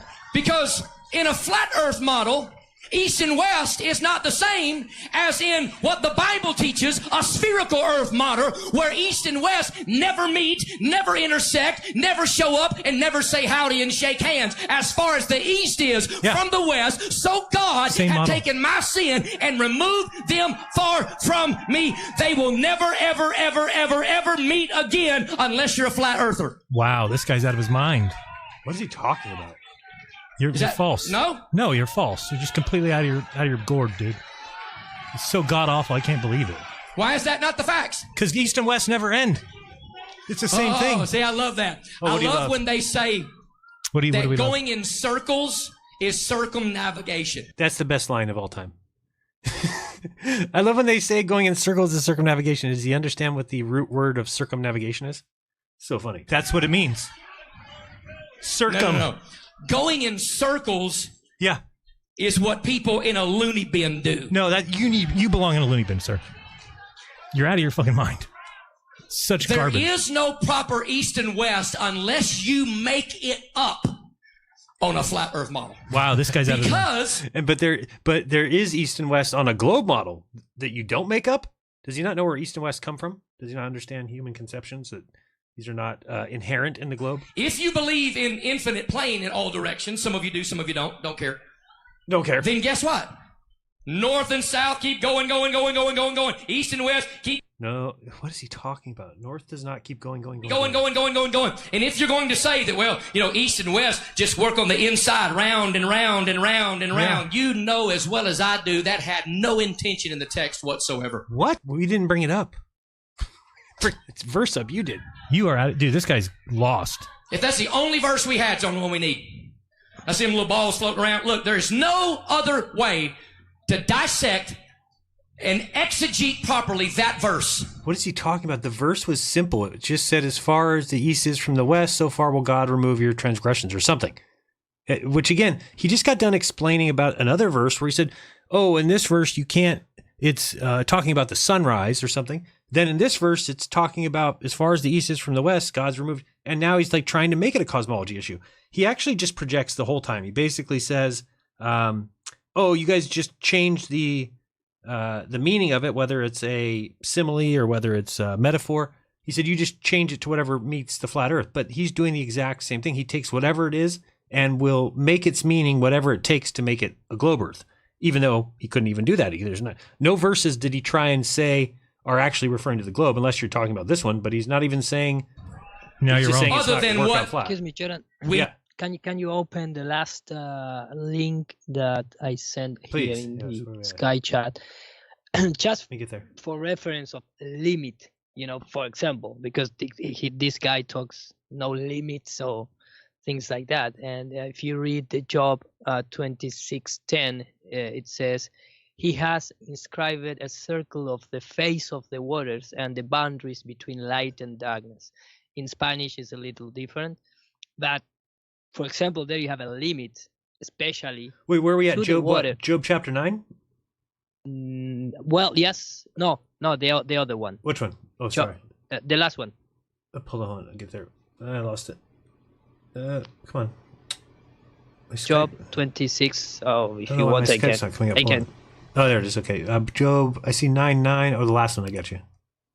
Yeah. Okay. I just pointed out just for reference. So this is 26:10. So he covers the face of the full moon and spreads over it his cloud. He has inscribed a circle on the face of the waters at the boundary between light and darkness. Yeah, and again, he would just say, oh, no, that's talking about a sphere. That a sphere is a circle. So again, this is why I have issues with a book. But it has boundaries. Right. Limits. Well, again, he would say a globe has limits. A globe has limits, right? You can't go very far on the globe. So this is the problem with words on paper, is that it really can be taken any way you want, or at least if there's like one way or the other, well, you could easily make an argument for either one. It's just like back in slavery's days, there was, slaves were using the Bible to show that there shouldn't be slaves, and then slave owners were using the Bible to show that there should be. So it kind of gets in this, it's hard to say which one is true. But if you watch this debate, Dean Odell is every time giving you what you would think. I mean, clearly the book is a flat earth book. It says the earth doesn't move. It's on pillars, you name it. It's impossible. It's impossible. It's not be a flat earth book because it's taken from a flat earth mindset, culture. Yeah. Yeah, taken from the Babylonians. The weirdest thing ever would be if the sphere was in the book. That would be really weird because it doesn't match the timeline. It shouldn't be in the book. And you are not sharing screen with audience. Just for yes, I forgot to bring this one over. Okay. So anyway, yeah, he was just really bad. And then, like you saw at the end there, where he kicks him out, and then I guess they called the cops on people, and the cops had to come remove people. He just got really butthurt, and then they took down the stream. They took down so you can find it on my channel, you can find it on Austin's channel, you can find it on Dean Odell's channel. But as far as Pastor Greg's site, he already took it down. But yeah, this wasn't even the verse they're talking about the. When he's talking about the seal. So, I mean, this guy just got his ass handed to him, and Dean did a really great job. Really nailed it on a bunch of things. I don't know. I'm not in the clouds behind the sun camp, but I thought that was kind of his worst evidence. But besides that, I thought everything else pretty much nailed it. Pretty well done. So, and you guys, like I said, you can find that on our channel. On my channel, I'm trying to think if there was anything else I was going to show from that. No, I think that was it. I mean, the going in circles is just ridiculous. I thought he was going to start lying about the globe, so I brought up this little thing I was going to do. Where'd it go? Oh, yeah. I brought up this little chart I was going to make of just his lies, but then it just turned into things he was saying that were like, what? Because he believes in multiple worlds, and then he goes on to say, like, I don't believe in evolution. I don't believe in this, crap science that they give us in these millions of years of the age of the earth. I believe in a 7-day creation, all this stuff. But then, so imagine that he's saying he doesn't believe in science. He doesn't believe in evolution. He doesn't believe in these things. Okay, great. But those are things that we can go and verify and test. And it's just like Eber said. But then when it comes to space, guess what? Nobody can go test it. Nobody can verify. Nobody can follow up. So if people are going to lie to you, and you're willing to say they're probably lying to me about evolution, they're probably lying to me about the age of the earth and dating rocks, then you have to make the assumption that they're lying to you about the place you can't go. Why would you ever be in a position where you're like, well, they're lying to me about the things I can go test and verify, but what they're not lying to me about is the thing that I'll never be able to test and verify. the outer space, the distances, the planets, the gas giants, that must be the truth. And again, that's just such stupid reasoning to me. I think that if you're a real person, you have to recognize that you've been lied to many times by this government or scientific technological elite, whatever you want to call it. And so to trust them on their word at this point is folly.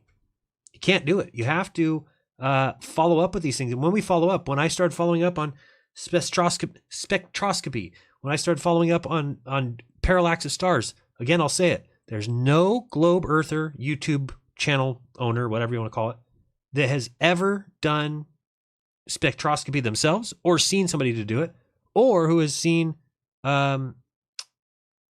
themselves ever seen somebody do parallax of stars or themselves have done it. They just haven't done it.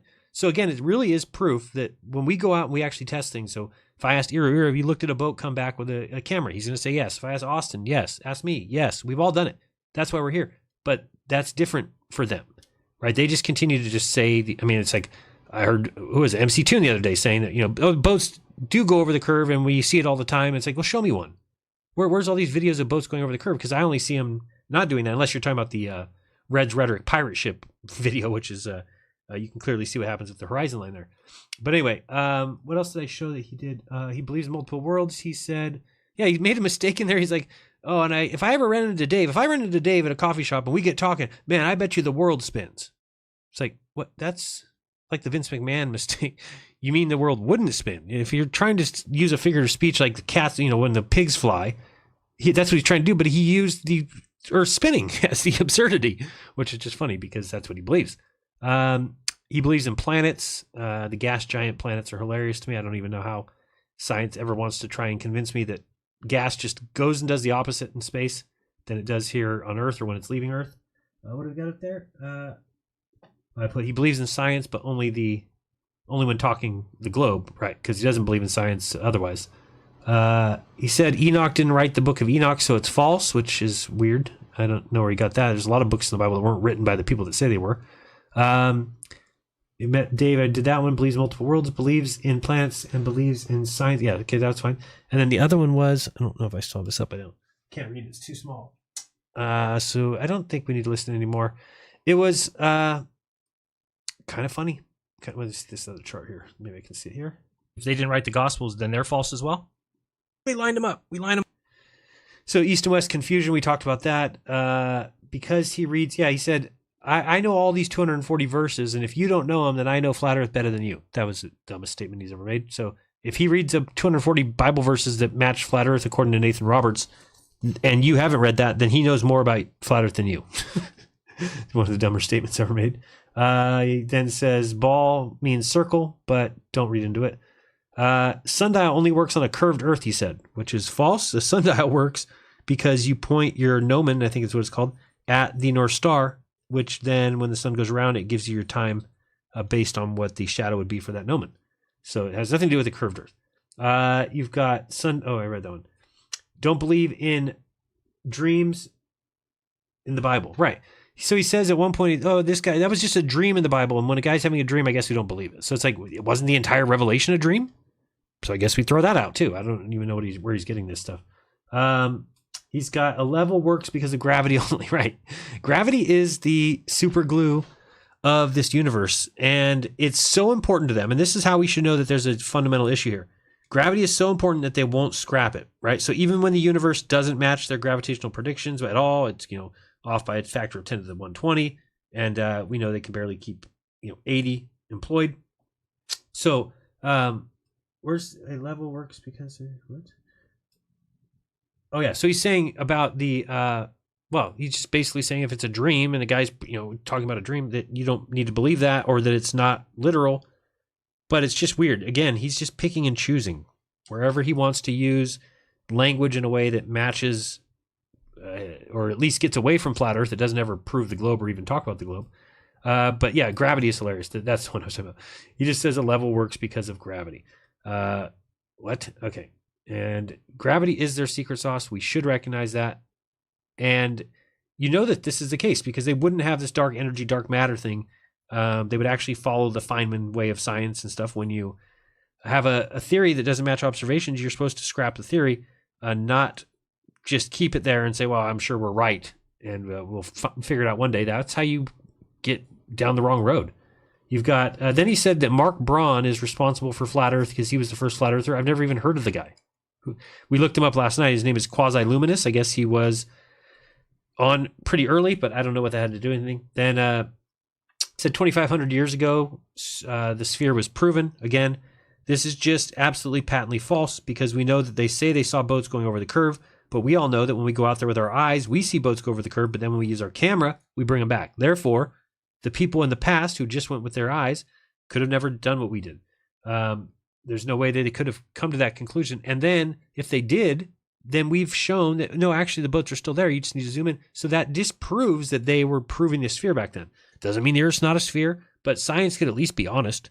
At least be honest and go, oh, yeah, he did that experiment, but it's not definitive because it could be a close local sun or because of many reasons. But no, instead they make it seem like this was the perfect test. Aristophanes, he proved it. He proved it. What do you mean he proved it when that's not even a good proof of anything, because you can take your desk right now and put two items on it, put a small light above one of the items. You'll get a long shadow from the other item and no shadow for the one that you're underneath. And therefore you can do the calculations to figure out that your table that you're sitting at or your countertop is a sphere, which is crazy. And then I put here, Nathan Roberts is our, what do you call him? Our doctrinal leader. The guy was in like Flat Earth for like a month or a year. I mean, so anyway, it was a good night for Flat Earth, definitely, because there's no way anybody watched this debate that was a Flat Earther and is leaving to the globe today. Just impossible. Wouldn't have happened. But there's tons of opportunities for people who were not Flat Earthers to have watched this that will become Flat Earthers. So that's why I think it's a net positive. But if you want to watch it, you'll see Greg do terrible. And again, he's not prepared. And I think when you're a pastor, I think you get up on stage, he's used to just saying anything and getting a roar from the crowd, right? So these guys are very used to, they could say anything and just talk about, oh, I have this change in my pocket and this, and people are like, oh, you're so funny. And then, they're not that funny. Let's put it that way. They're not that funny at all. So he just seemed like he was off to me. He didn't have a clue what he was talking about. He didn't bring any evidence at all for globe Earth in the Bible, which is, like I said, what Austin and I said. How was he going to do this? There's no evidence of that at all. And he showed up and provided no evidence at all and eventually just kicked him out. He did invite Dean Odell to go to Antarctica, said that he found a guy that would pay for it. But he also mentioned going up in a balloon, those new World Venture balloons or something. They go 120,000 feet. We can send a Dwayne Kellum balloon for $1,000. This guy wants to send us in a balloon that only goes as high for $50,000. So I don't know if that's the right idea, but who knows? All right, Ear, do you want to do your presentation or you want me to bring up something else? I got a couple things here. What are we watching now? No, if you want, I have a few things to share based on this topic. Please. I don't know if you want. Okay. And everything is related, of course, with everything, right? So let me just share one of my screen. And supposedly I'm presenting now. This is pretty funny though, real quick. Just, did you see Elon Musk at that interview? No, because you are not sharing with us and not sharing with the audience too. Camera's not on?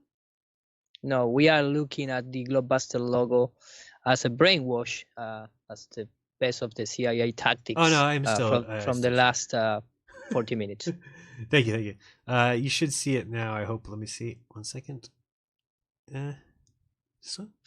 No, this one. Okay, so you can see this now, or no? Yes. Okay. But I didn't. I think I didn't see this. It's just so if funny. you want to play, yeah, sure. Apology tour, language here. If you have children, earmuffs, please. If you will, that this had been said online.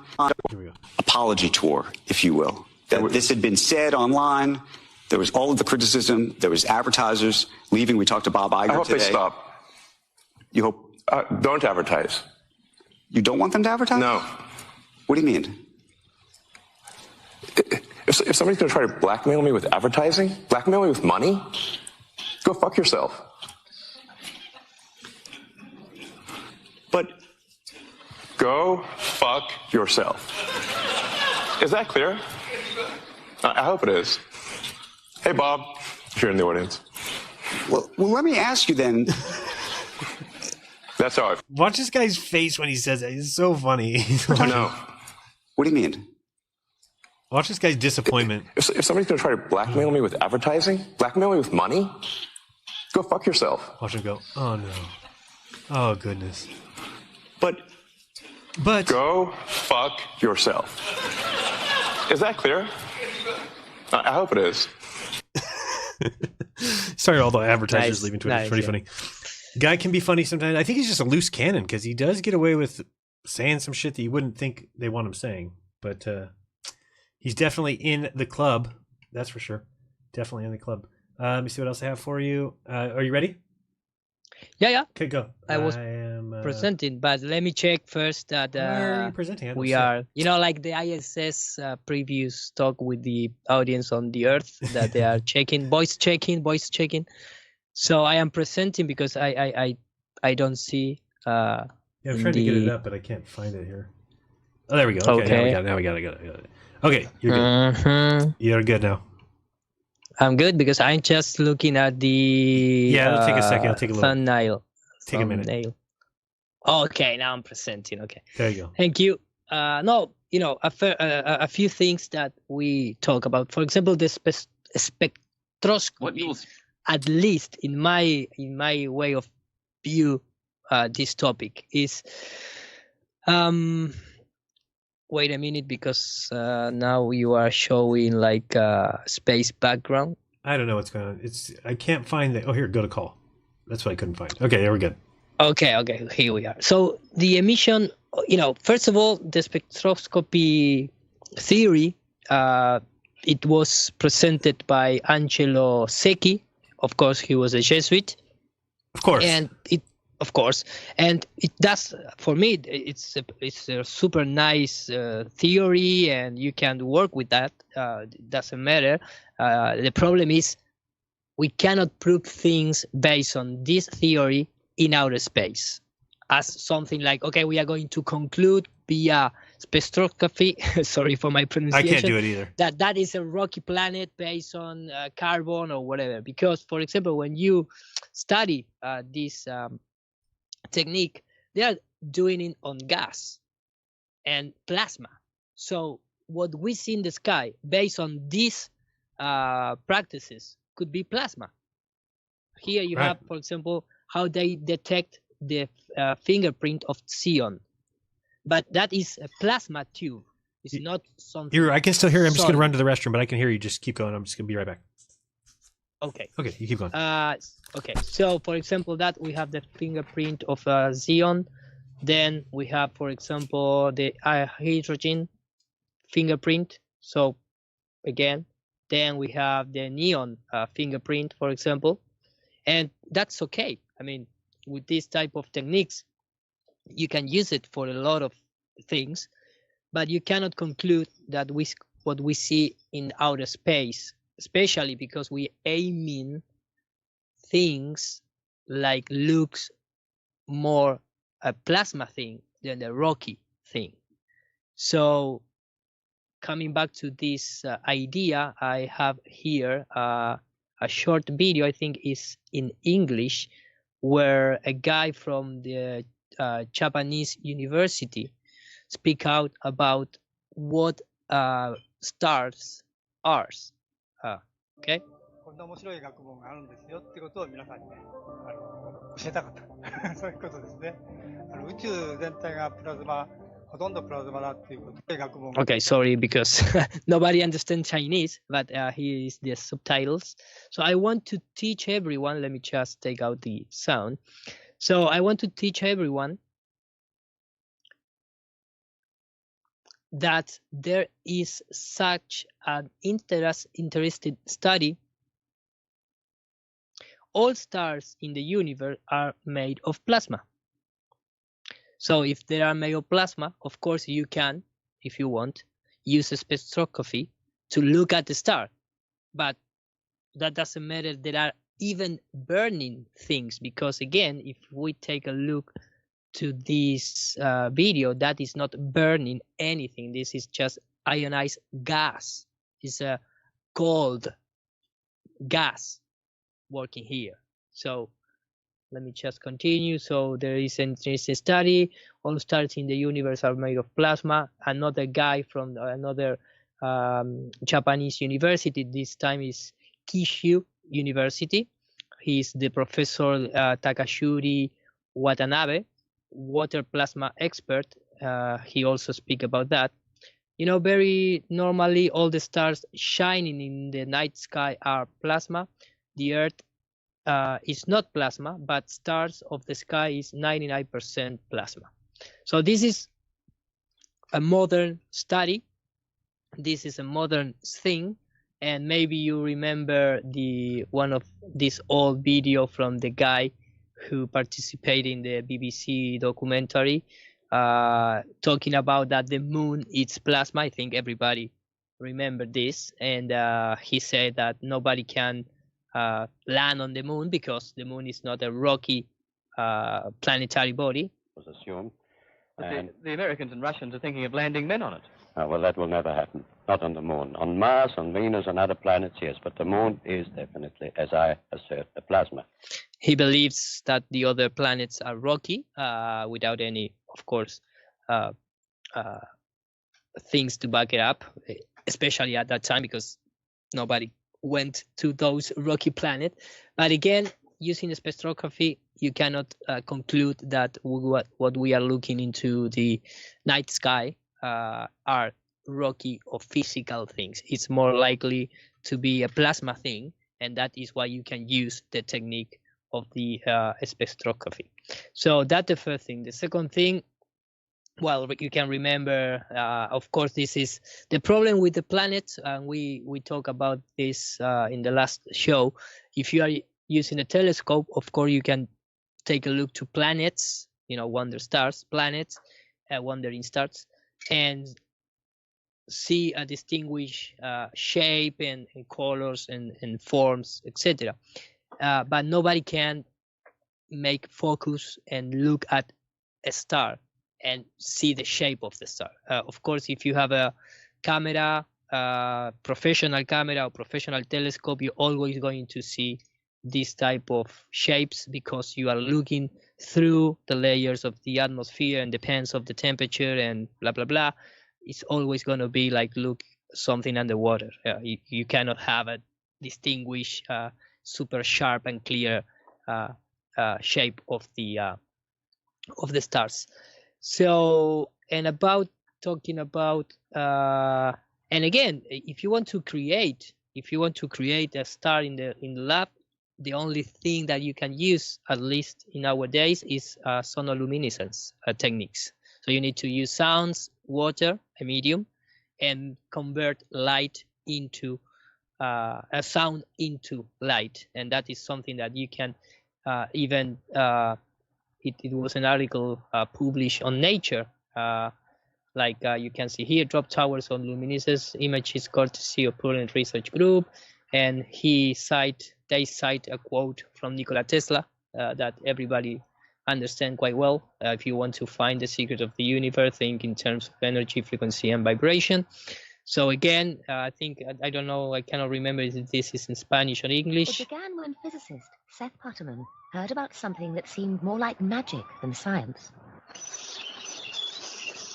That sound is from the actual experiment. It's not a weird sound made by my computer.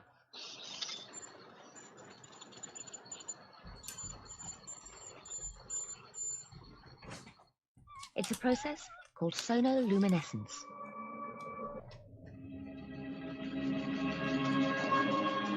This star in a jar is made when a sound wave is passed through a small bubble inside a flask of liquid. And this sound wave makes the bubble do something remarkable. First it expands, then it collapses. And this collapse happens so violently that vapor molecules trapped inside the bubble slam together and heat up so much that the bubble gives off an incredible burst of heat and light, several thousand times a second, giving the appearance of a star. It looked like a star in the heavens.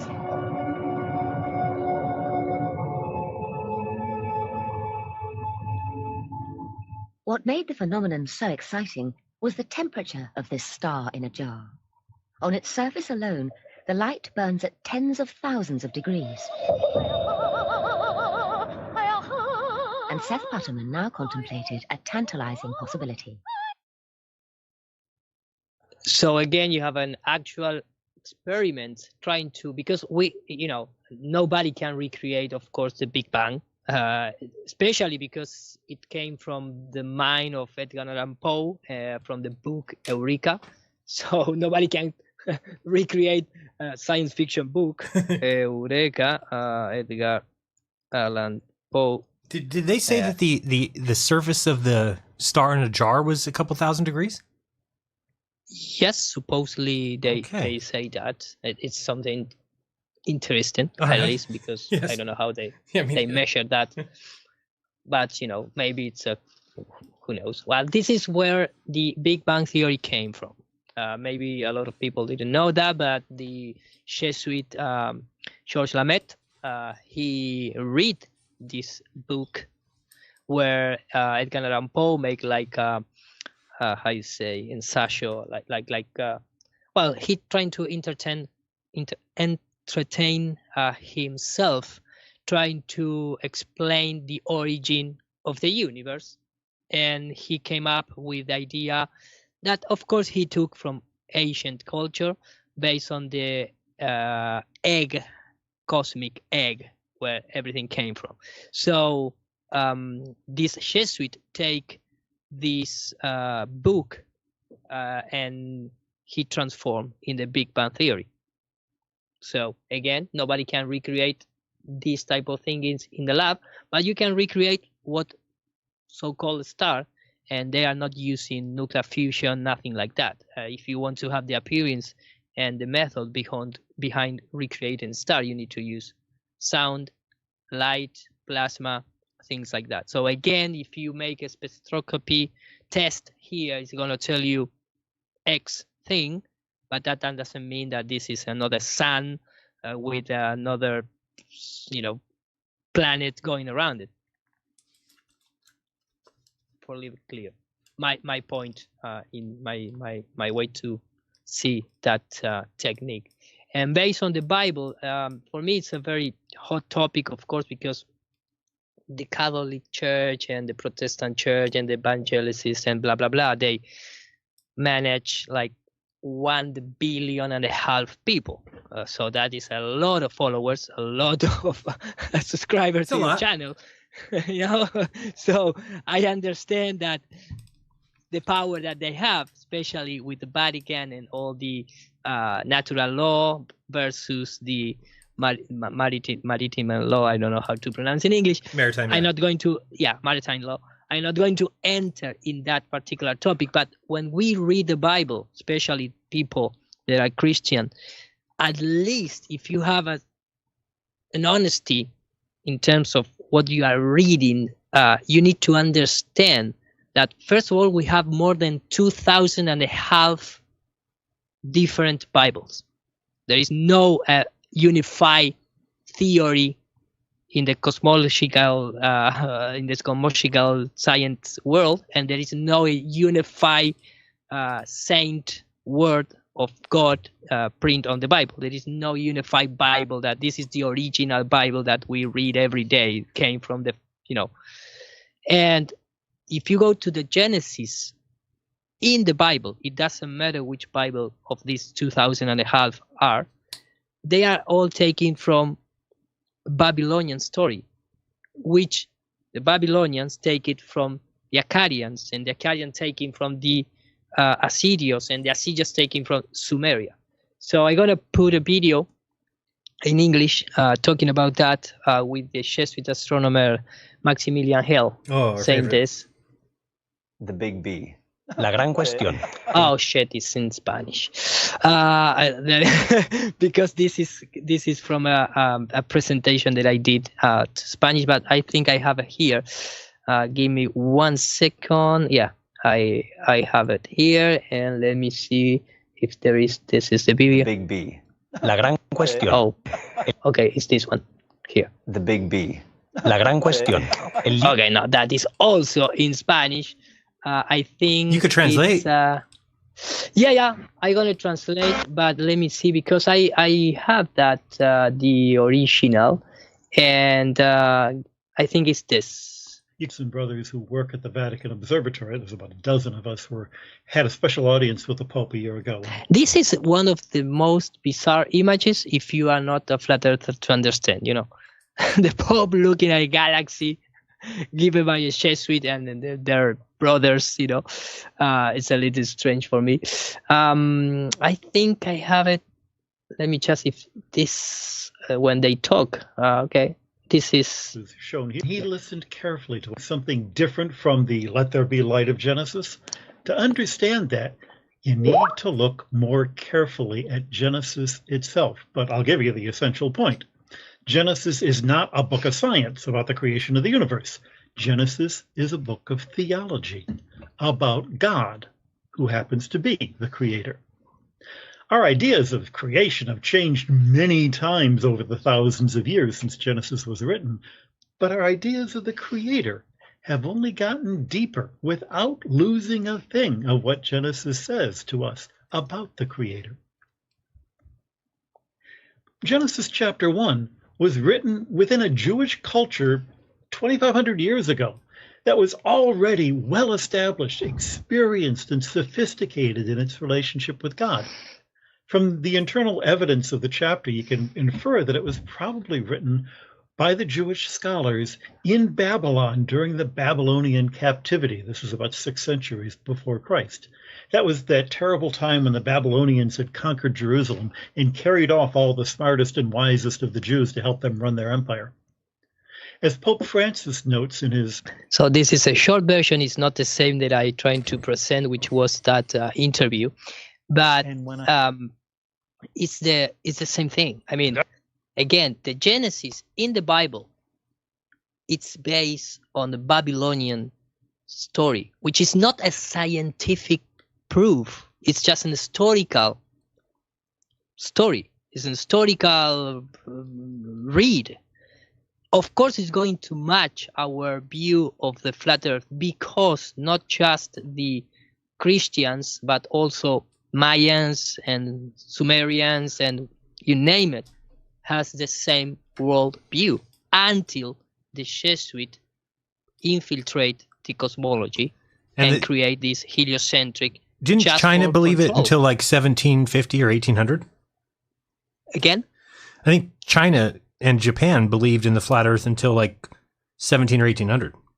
Yes. Yeah. Until the Jesuit Father Ricci enters into the culture. Correct. And I think it's very clear when you analyze this compilation of Yuval Harari talking about what they're trying to do in nowadays, because again, I think I have this, sorry, because I have in Spanish, but I can't translate. It's just 3 paragraph. Remember that for all the intelligent people, if you want to see in that way, I know that I use that. We like it though. that phrase every time. I need to learn another in English. Maybe try like take it however you want. You can say that if you want. Okay, take it whatever you want. But this came from the Sigmund Freud. I don't know how to pronounce Sigmund Freud himself. He described the Copernican doctrine and the heliocentric model as the first injure to our soul. That's the first. How can you attack a soul of a human being based on the Copernican doctrine? Because the Copernican doctrine take us out of the center of creation and all the things that involve, and I think everybody understands what I'm talking about. But that is the important thing, the important methodology to control people. They know how they can use this heliocentric doctrine to control people. As I imagine and I assume that they know how to control people based on religious stories too. That is why from the same institution came both theories, right?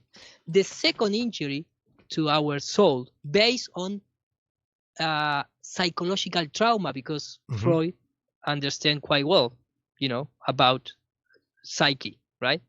So for him, the second way to control people, the first one is the Copernican doctrine. The second one is the Charles Darwin theory of evolution, because you reduce all the power and all the machine to be God-driving beings and have the same power of creation, not the God of the Bible, not the God of the Sumerian, the God in terms of, you know what I mean? Right. You reduce that power, you take it out from the head and from the visualization of a child using the Darwinian theory, because you came from the monkey. The monkey, remember that people in the people in England, the guys who buy and sell black people, the how you say esclavos, slaves, yeah, they argue that they can sell black people because the black people was linked with the primates, or how you say, monkeys, for the better word. Sorry about that. But they assume that the animals doesn't have souls, so they don't have owners, they don't have creators, they don't have a creator. And white people have that, but the black people didn't have that. So if you don't have a soul, you became an animal, and if you became an animal, I can control you and I can sell, do whatever and you buy want. Yeah. animal. That it was, and this is not my words, this is all based on natural law, which involve a creator versus a heliocentric world, which we don't have a creator, so we are animals, we came from animals or from rocks, but we don't have any owner, we don't have any creator, not owner, sorry for that word, we don't have creator, so we can have owner via licensing and all that stuff. So again, the first is the doctrine, the Copernican doctrine. The second is the Charles Darwin doctrine. The third one, he put himself, the actual Sigmund Freud, talking about the discovery of the subconsciousness. And for us, because this was presented in the conference, the fourth injury is the one that we are, entering today, which is the artificial intelligence. Because the message behind the artificial intelligence is that we are dumb, and a computer can make things more quickly and more rapid, and in terms of calculation, or whatever, in terms of the technology things. So when you, sorry because I deviate a little bit from but I want to just give my opinion. So again, when we talk about the world view, and I think everybody knows from the Truman Show movies the message behind it, but this is how they bring into reality. They take a child, or they take us when we were child, because it's much easier, we don't have any defense between the authority, etc. So they wrote TV shows, movies, and of course books for young readers. And this is the, imagine I'm talking about a guy who say that we are dumb, we are hackable animals because we came from monkeys, because I think everybody see the conference from this guy, which he mentioned the idea that we don't have soul, we don't have spirit, so we are just hackable animals. He also write, of course, for child.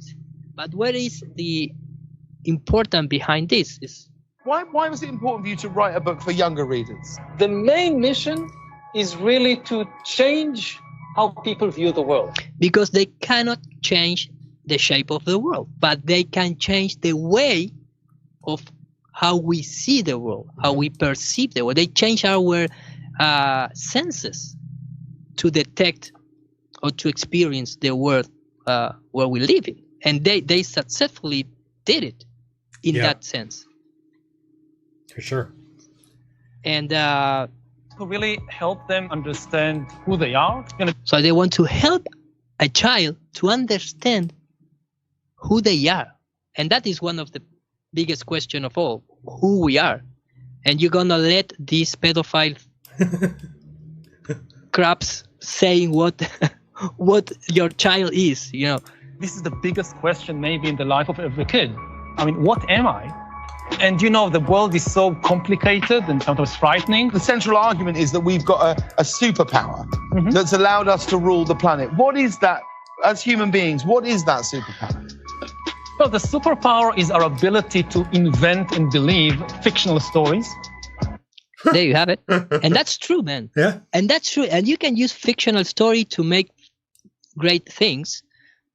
But unfortunately, in the world that we live in and the psychopaths that rule that world, they create fictional story not for the good of the humankind, but from their own purposes. And you have the evidence of that, right? Fairy tales, science fiction. As long as everybody believes it works. This is why we rule the world, because we can invent these kind of strange stories. So it's a very important genre. It's very easy to make people afraid. Never convince 1 million chimpanzees to come together to build a cathedral or to fight a war or to build a spaceship to the moon by convincing them in some story, in some mythology. But this is the way that we cooperate. And again, it's not just religious mythologies. The chief value of science is power. Truth was never the highest priority of human society. They use truth to some extent on the way, and science is mainly about gaining power over the world. People often speak about astronomy and, you know, Copernicus and Galileo and all these planets. I mean, the sun is in the center, the earth is in the center. Who cares? How can you make money from that? How can you conquer territories from that? But this was really a side issue. The big thing was geography. And this was like the first big project, successful project of modern science was mapping the world. And it was obvious to everybody that it's not being done out of sheer curiosity. It's being done in order to control and to conquer. I'd like to be an explorer, like the great Magellan. Oh, you're too late. There's really nothing left to explore. Why was it important for you to write? So I think that you have a resume that how they did it and why it's so important to know the Gleason projection map, for example, at least to have that chance. And to finalize the topic, remember that when we're talking about, for example, the Isaiah's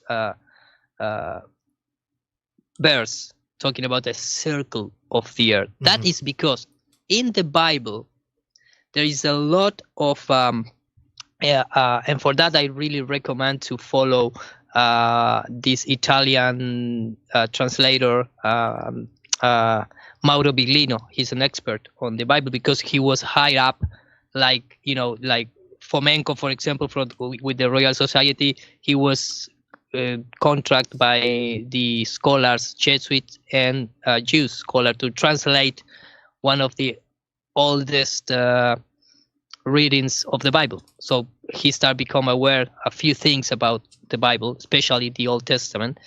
But I am not going to give a presentation about him. You can take a look from it for yourself. But remember that the Bible, one of the actual editions from the James King and the Queen Valeria, I don't know how to pronounce in English, sorry. It has a lot of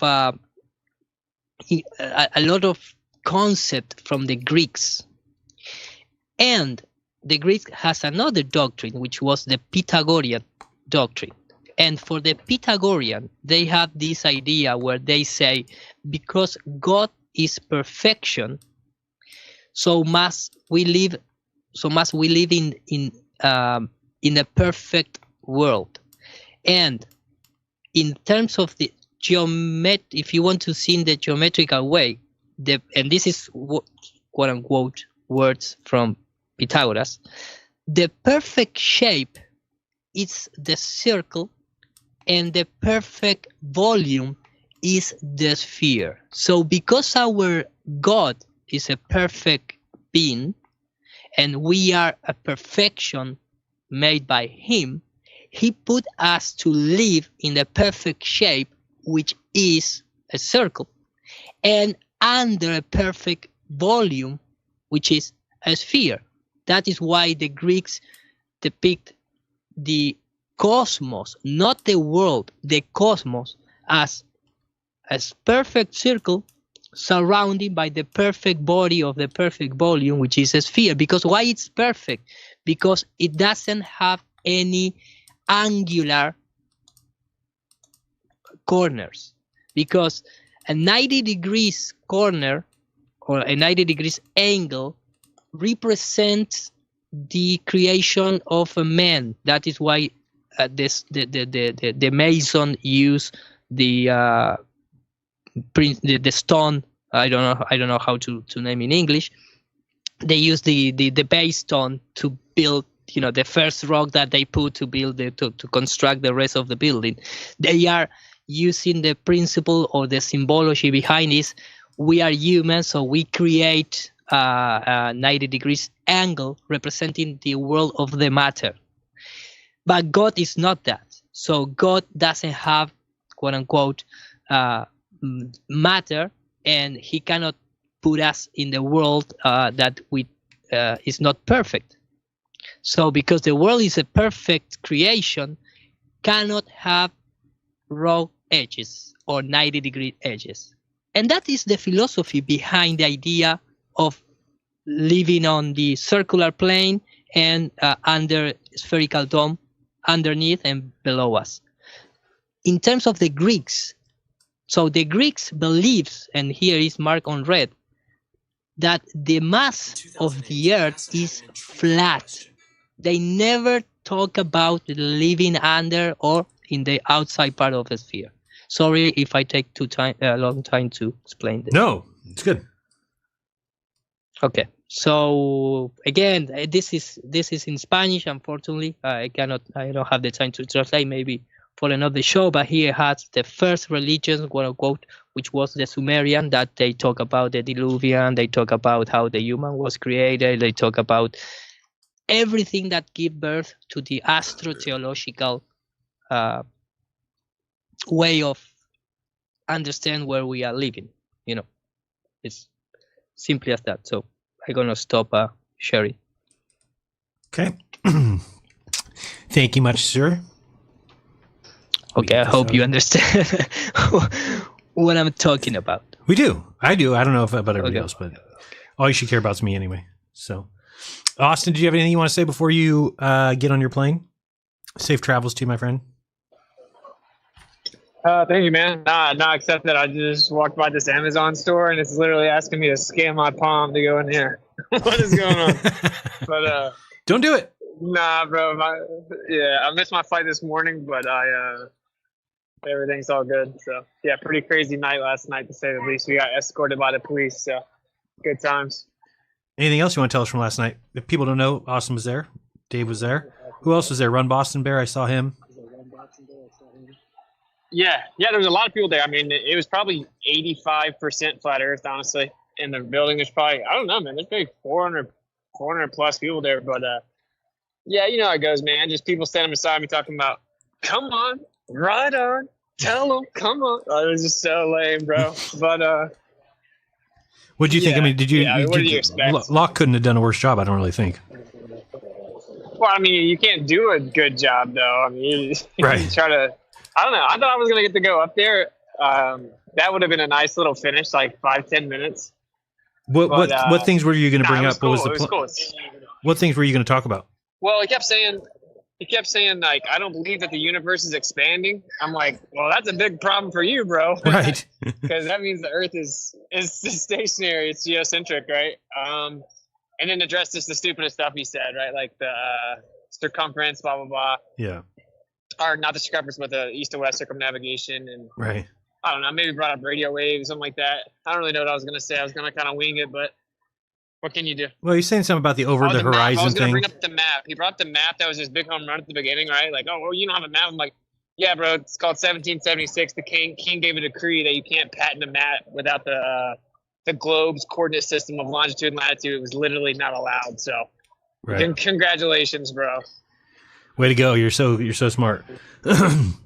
Yeah, it's just, and he got so upset like a little crybaby. It was very funny to see, and throwing tantrums basically. And Dean was calm, cool, collected. Very good job. Yeah. He got a little frustrated maybe at the end because he kept getting interrupted. Yeah. I think that's what it was. And when people were like, "Oh, they knew you were coming up there," I'm like, "That dude probably doesn't even know who I am." It was just that he was going to get to go up there and rebut each point. Like, no, the Hebrew word says this, the Greek word says this, and he started freaking out.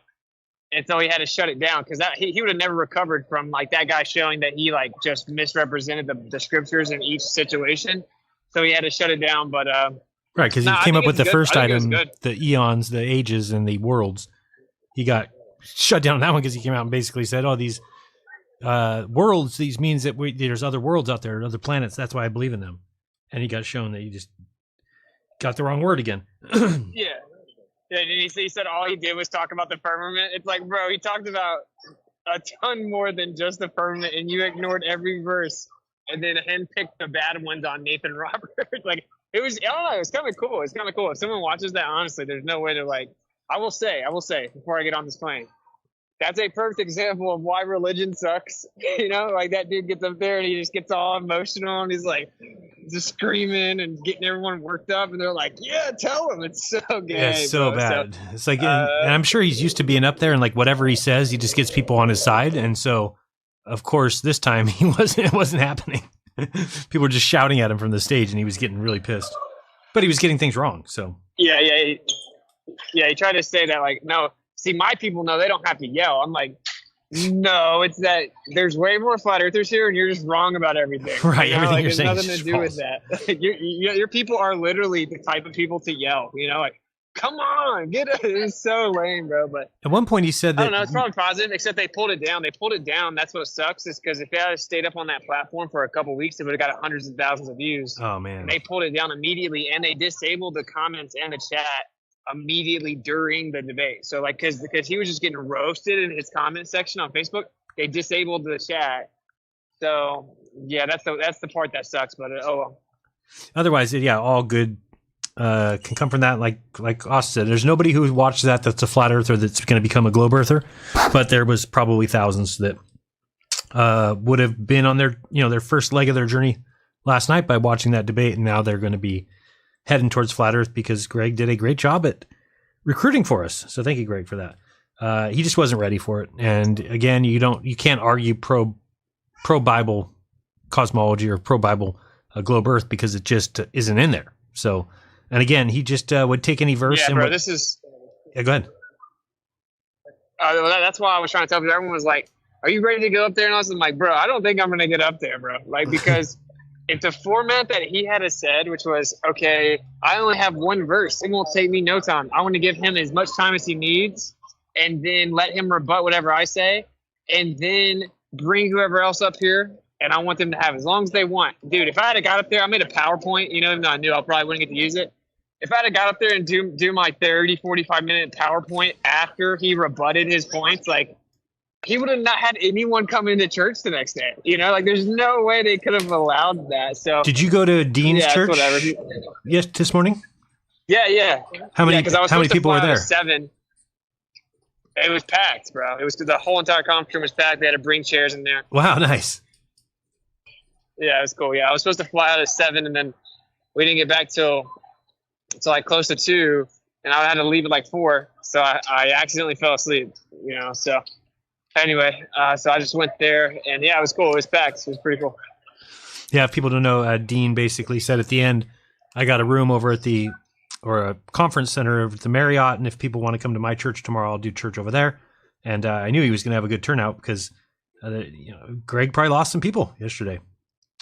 He did not really act very well, and it made it look bad, and just and then call the cops and the way he acted at the end, and let's be worshipful. And he was just such a contradicting person to just go back and forth with this just contradictory nature, just everything that he was like projecting, anything that he thought he wanted to blame on everything. But it's like, that's exactly what he's doing. He's just like, oh, you just taking the words and making them whatever, making a metaphor, whatever to fit your But it's like, no, you literally are saying that none of these verses. So you taking the verse and whatever it says, you're just changing it to not say flat Earth.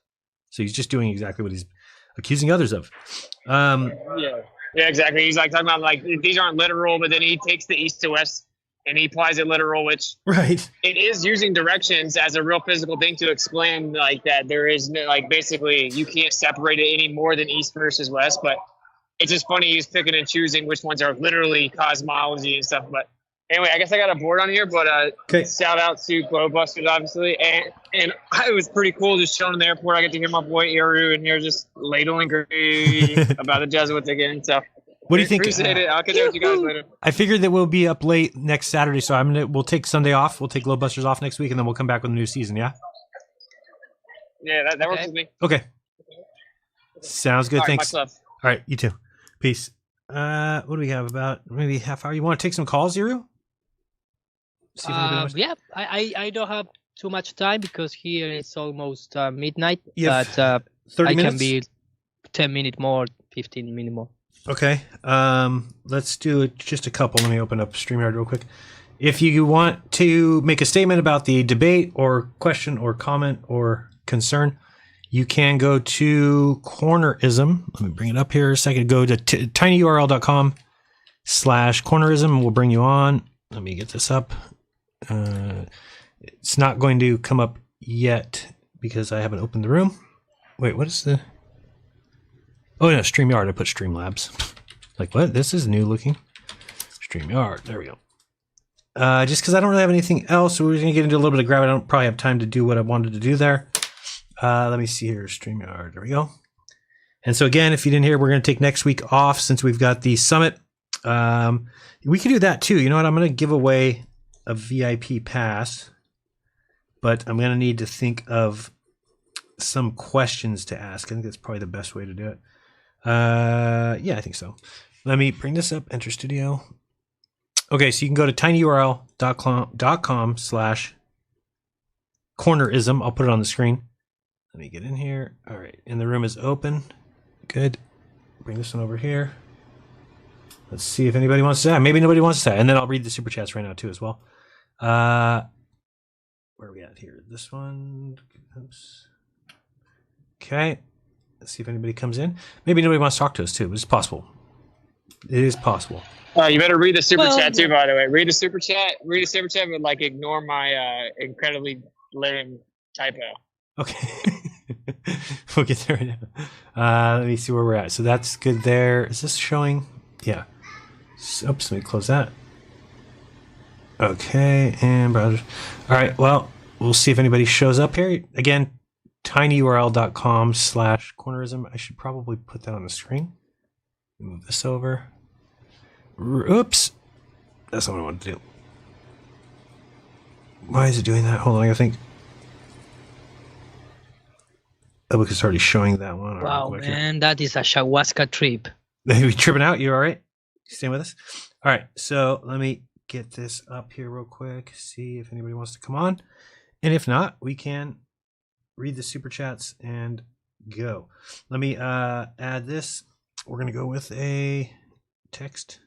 So we put it on the screen so nobody says that it wasn't there. And we're looking at tinyurl.com/cornerism.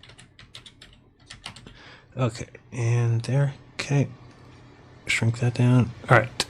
So there's your link at the top of the screen there. And let's get to some super chats in case nobody joins us. All right, let's go to first YouTube's super chats. We are going with fan funding. All right, so we've got, remember the Greek told us that week we are fight for the truth. At Jeranism, is why still trying to get into stream? That was funny yesterday, wasn't it? I enjoyed that. What's up, Jeran? Just got here. Never saw Dean Odell before last night, but thought he killed it. He did kill it. Absolutely.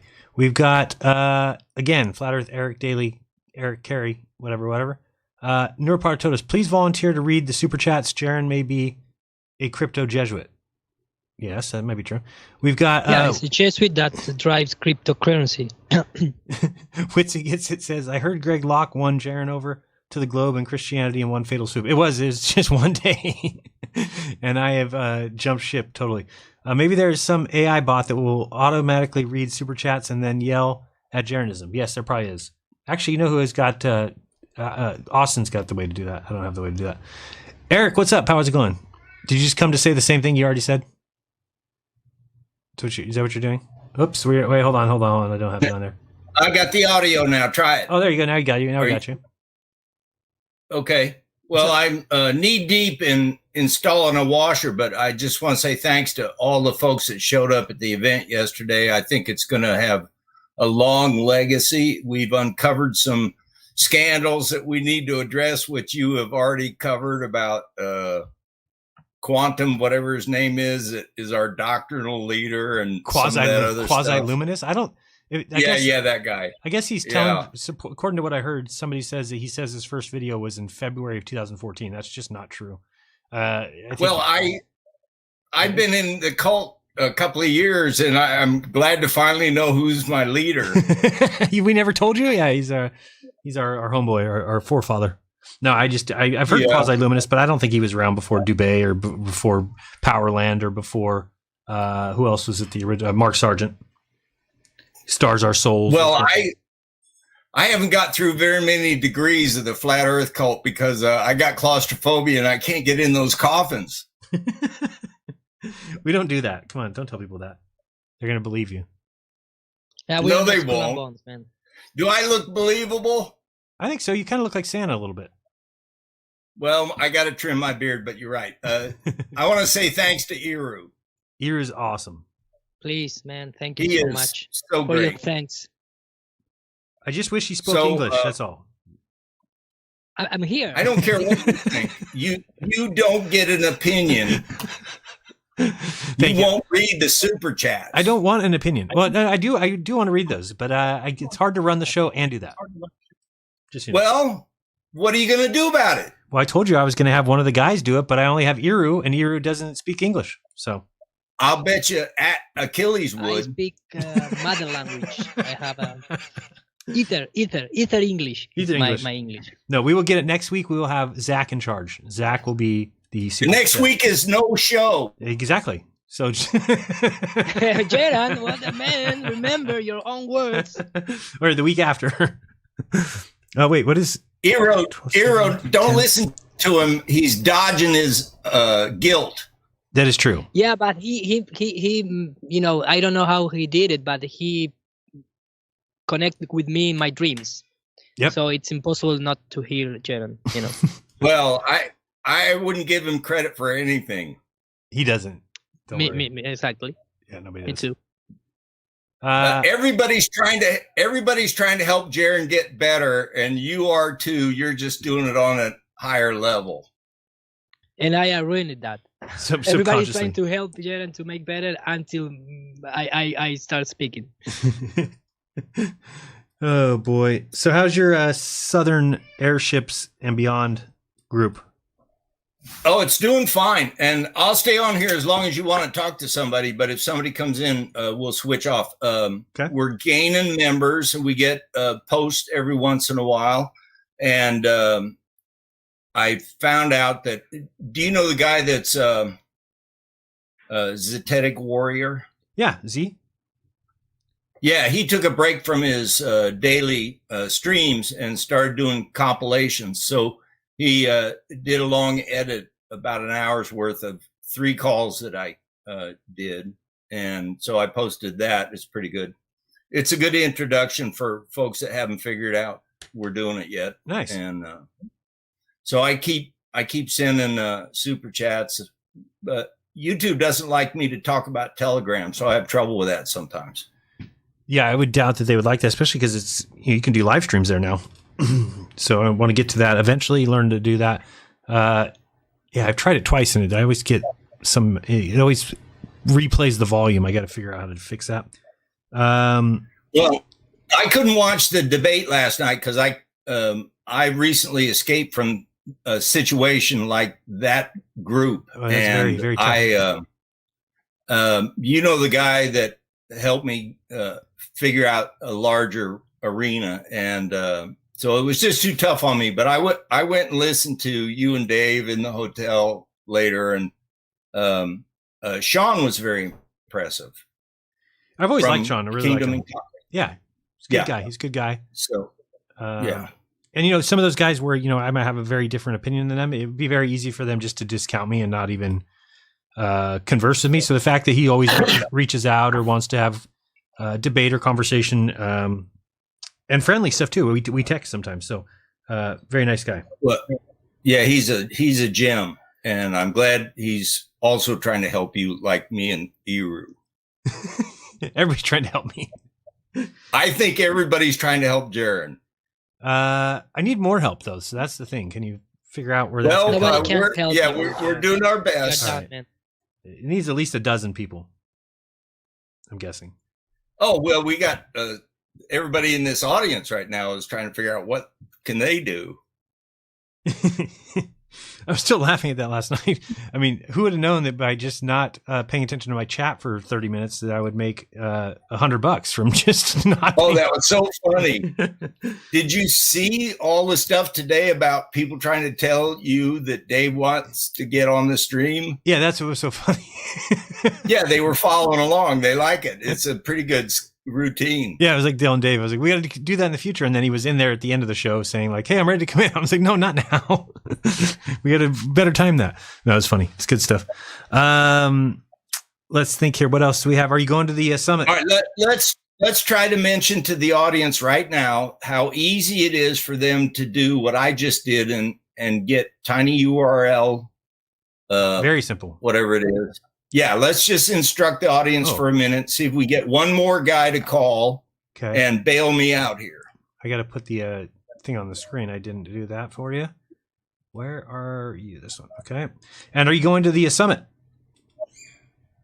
I have to go to the summit because of Dragon.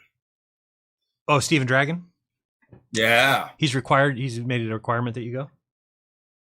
Oh, well, my morals and ethics have required me to go to the summit because of Stephen Dragon. All right. I like it. I like it a lot. I'm not going to argue. Yeah. All right. Let me put this. Is this the right one? Yeah, there we go. So the address is on the screen. Tiny URL.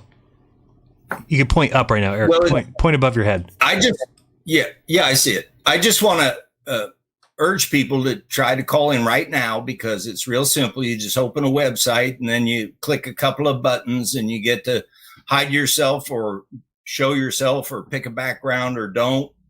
And, you know, the lighting in my case is perfect, I'm sure.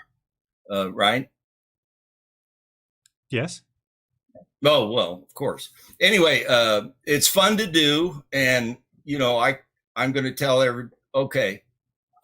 speaking of tell everybody, have I told you my flat smacking joke? No, I haven't heard a flat smacking joke. All right. If this is getting too boring, you can cut me off at any time. But we'll cut you off after your joke. Yeah. All right. I'll make it quick. I used to try to talk to anybody I could, and I always wear the shirt Flat Earther when I go out of the house. But recently I saw a Flat Earth meme and I turned it into a joke, and I can tell any stranger because all you got to do is say, "Oh, would you like to hear a joke?" And everybody wants to hear a joke. I mean, at the grocery store, or the mailman, or anybody that's in earshot. And so here's the joke, and I stole it from a meme. Why? I'll ask you like you didn't know. Why do some people think the Earth is flat? I don't know. Because the Earth is 70% water and the water's uncarbonated. Therefore, the Earth is flat. Okay. Do you get good laughs on that one? Oh, yeah. Everybody laughs at that. But here's the thing. Half the people forget it's a joke and try to give you a serious answer. Right. So I have to keep reminding them, well, it's just a joke. Never mind that, you know, yeah, crazy or whatever you think of, but it's just a joke. So I try to keep them on, you know, a punchline is coming. It's anybody can try it. It's simple enough to remember. You weren't. Oh, you said you couldn't watch it because you removed yourself. I was going to say you weren't there, but no, I have this. No, I was on the computer. When those people are doing the singing and the praising and it gets a little bit triggering for me. Yeah, I had to get adjusted to that too. I grew up Catholic. Yeah, well, this is like beyond Catholic too. This new like up. It's like Christian rock, and they're Well, your point is that it's a shock to you when you go to your brother-in-law's church because your Catholic experience. I had the same background. Right. Yeah. No, it's a shock. And then also he was at the end of church. He says, everybody, bow your heads, close your eyes, and then if you want to give your life to Jesus, then come up here and grab a Bible and we'll all pray over you. And then I look up and he's staring directly at me. And I'm like, come on, guy. Oh, your brother-in-law. Yeah. Yeah. Well, that thing about him saying he was going to corrupt Mavi he wrote a book about the moon, about space and the moon. He wrote a book. Yeah. Well, yeah, I agree with his first opinion about tattoos. Yeah, I agree with that. I don't have any tattoos. I don't think. Well, I know. Yeah, I know. A lot of people are getting them removed. You know that they're actually harmful. Same thing with fake jubes or counter tits, if you will. Same thing. A lot of people getting removed. They're ending up to not be healthy at all. I haven't heard of the harm, but I know people are getting them removed. Yeah, I guess there's numerous reasons for it, but yeah, he changed his mind now. He believes in tattoos, and I believe that the reason he believes in them is as long as you get a tattoo in honor of the dead, which is exactly what the Bible says not to do. Is to not. Yeah, there's no figuring him out. He's in that crowd. I was in that crowd for about 6 years or 8 years, and in the new Christian kind of crowd. Yeah, just like that church. Okay. Oh yeah, I was speaking in tongues and everything. Oh, you were doing the whole shebang. Oh, everything. Did you ever do one of those things where Benny Hinn touches you and you fall backwards? And I tried to go to them several times. I went to 2 of them, and one of them was for my wife, and it turned into a short counseling session. The other one was me, and the guy, I was waiting for something to happen, and finally he whispered in my ear, "I'm going to push you over, and you fall back." Really? Oh yeah. Wow. Did you know that? Have you ever seen the movie The Preacher with Steve Martin? Yeah. Great movie. Yeah. I heard something. Oh yeah, it's brilliant. Yeah, it's a good movie. Yeah, guys. I mean, it wasn't a documentary. It was a joke. Conversation. Say again, Hiro? No, I need to go. I don't want to interrupt this fantastic conversation. You can interrupt. It's fine. We'll allow. Yeah. Thank you so much. Au revoir. It was a pleasure to be here on GlobeBuster Joe. I think you understand my English, and see you next Sunday. No. We'll see you on Saturday for your. No, of course. 2 weeks. I'm going to be there for the summit, but for GlobeBuster, it's going to be next GlobeBuster, Sunday. 2 weeks. Yes. And you're going to give me the graphics, right? The openings. Yeah, and support me on Rockfin, support me on MPT for All if you want to see more content. If you want to see it in that way. Yeah, exactly. If you want to see it that way. Thank you so much. Much love for everyone. Later. See you. Bye-bye. We got 2 chats over here at Rockfin. We've got Kevin Heiser, $20, says, "Highball from Nantucket Island is a proud flat earther. Awesome. Great shows. Thank you very much." We have Rasco Hearn, $5, says, "Thanks guys for another great show. Looking forward to the summit." So are we. So is Eric. Eric, aren't you looking forward to it? Oh yeah. Steven Dragon. Have you got time to do a poll on YouTube chat? Sure. What would you like it to be? If you can't figure one out, I'll figure one out. Well, you go ahead. What you just mean just a random one? Come up with whatever I want. I want you to try the poll for the show today. And if you can't think of something you want to know, I'll tell you. Let me think what I want to. Oh, I wanted to give away a VIP pass too. So I got to think of some questions for that. All right, you can handle that. Yeah, I'll think of those questions. If you think of a poll. But, all right, look, I'm going to talk a little bit, and I want to tell the audience how easy it is to go on tinyurl.com/cornerism, and you open a new window and go there, and then it gives you a big collection of menus, and you can open your camera and open your microphone at will. You don't have to he can't make you go on camera until you're ready. And if you're waiting in line, you can put a background behind you, either from your computer gallery or your phone gallery. It works different on the phone, I guess. But but I'm using a Chromebook, so I can put up. I've got a background, but I didn't start it this time because you called me up so quick. Anyway, it's really easy to do this, and you ought to do it if you just get on here and say, "Hey, thanks everybody," and it's a cool thing, and it'll get you ready to talk to the public. You know, maybe you're going to get on camera with the news one day to tell them about flat Earth, and you get some good practice in a friendly crowd right here. So the other thing I'll just tell everybody while I'm stretching time here so he can get his thank you, whatever. I've got 2 of the 4 raffle ready. But do you have anything you want me to put in you're doing fine. Carry on. I'll call help when I need it. But you want to give me the poll? It's really easy to do is, you want to give me the poll? Oh, yeah, I will if you want me to. Sure. Think of a question you want to ask. Yeah. Should people yell at Jeran for not reading the super chats correctly? No, that's not a good poll. We're not doing that one. Yeah. Well, okay. All right. I'll think of the poll. Was Flat Earth Eric's joke, flat smack joke, funny or no? It's like 80% no. 20. I already did the poll. 20% said yes. 80% said no. All right. Let's see. I'll think of one. You keep going with how easy it is to log on, even though nobody wants to come on. Yeah, I just want. I want to mention that people. The other thing that's really easy to do is hit the YouTube chat super chats and sign up and do a $5 thing once every Sunday. Achilles was on last week, gave us a tremendous presentation, and I think Jeran must have had to write him a check for the tremendous endorsement he gave. He gave a great one. He's going to come back to pretty soon. Yeah. And so Achilles reminded everybody last week on the show that we're fighting a truth war. And, you know, everybody can't do everything, but everybody can do something. And, if you can't carry a weapon, you can buy some bullets. I thought that was what he said last week. Yeah, it's a great analogy.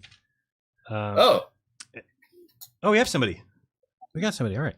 Eric, thank you so much. Oh, nice. I'm going to. Bye. Thank you so much. Appreciate it. Yeah. Let's go with later. We've got Maria. Hi, guys. How are you? Good. Is that your music I playing? don't know what to say. I hear music. It's okay. I just didn't know if that was. You don't know what to say. You saw how easy it is. Was it easy to come on? It was super easy. There you go, I've never done this before. I'm so totally shocked I actually got through. Well, welcome. There was nobody else waiting, so you got through because I think people are ready to get on with their Sunday. How long have you watched the show for? I kind of sort of I discovered Flat Earth 3.5 years ago. Okay. During my downtime, during not being laid off work from, right. The cough, the cold, the germ. Yes. Yeah. And I happened upon Dave Weiss, and okay, you were there too, and a bunch of other people. And I don't know, I find your conversations really interesting. Thank you. And so you were, because I think that they, the COVID thing, I think the last thing they expected, or they just didn't know that people were going to all be at home with a bunch of free time. We got so many people that woke up because of that. So I don't know if that was their intent or. I think I always questioned it just didn't make sense to me. Right. But I just kept my mouth shut because I get tired of being yelled at for, growing up that, that's just the way it is. Yeah. Yeah. And I think we all have those questions, and that's what school does. At school. I was homeschooled though. Oh, you were homeschooled. Crazy. Okay. But they still, is it a state that they have to go by the curriculum though? Yeah. Yeah. I mean, cause that's, and again, you'd have to have pretty eccentric parents if they're not going to teach you what, cause that was the tough thing. And I remember coming home and asking questions of my parents, and they were just simply, oh yeah, science has proven it. They were afraid to ever say anything that wasn't believed by everybody. And that's really what they've taught people with school, is that you get laughed at when you question what everybody is being taught. If you say, well, how does gravity work? Or why don't we fall off the ball? Then it's like a programmed response. Everybody in the class laughs at you, and you kind of learn not to question what you're being taught. And then really they promote the people as far as getting good grades, or basically those people are the ones who will basically do any assignment, will basically do whatever assignment they're asked to do. They're the yes men. And so those yes men become your teachers, your professors. So then you've got I actually wanted to be a teacher, Uh-huh. but I would always question the narrative. So I didn't pass. I would get bad grades because I always kept questioning and asking why. Well, that doesn't make any sense. Why? You know? See, and that's a sign to me of intelligence, right? The person who just simply does what they're told, repeats that's what a parrot does. A parrot can repeat words. Yep. And they don't have they're a smart brain at all. So it's like they've taken it and made it backwards. So now schooling rewards the people who are the least intelligent. They're the ones who can just memorize. Well, they don't use their brain. No, they're afraid to. I mean, I think that's most of these guys who believe in science. Now they may think they're using their brain, but they're just plugging numbers into formulas that they've learned. And they're afraid to actually think with their own brain because science may not agree with them. So they can't fathom the idea of thinking for themselves. They just have to defer to science. And like I said before, think of how easy it would be if we all decided to believe in science today. We could call it quits right now. We could go watch football. We could go exactly right, because it's all easy from there. You already know everything, because anything that anybody asks you just go, well, what does science say about it? That's what I believe.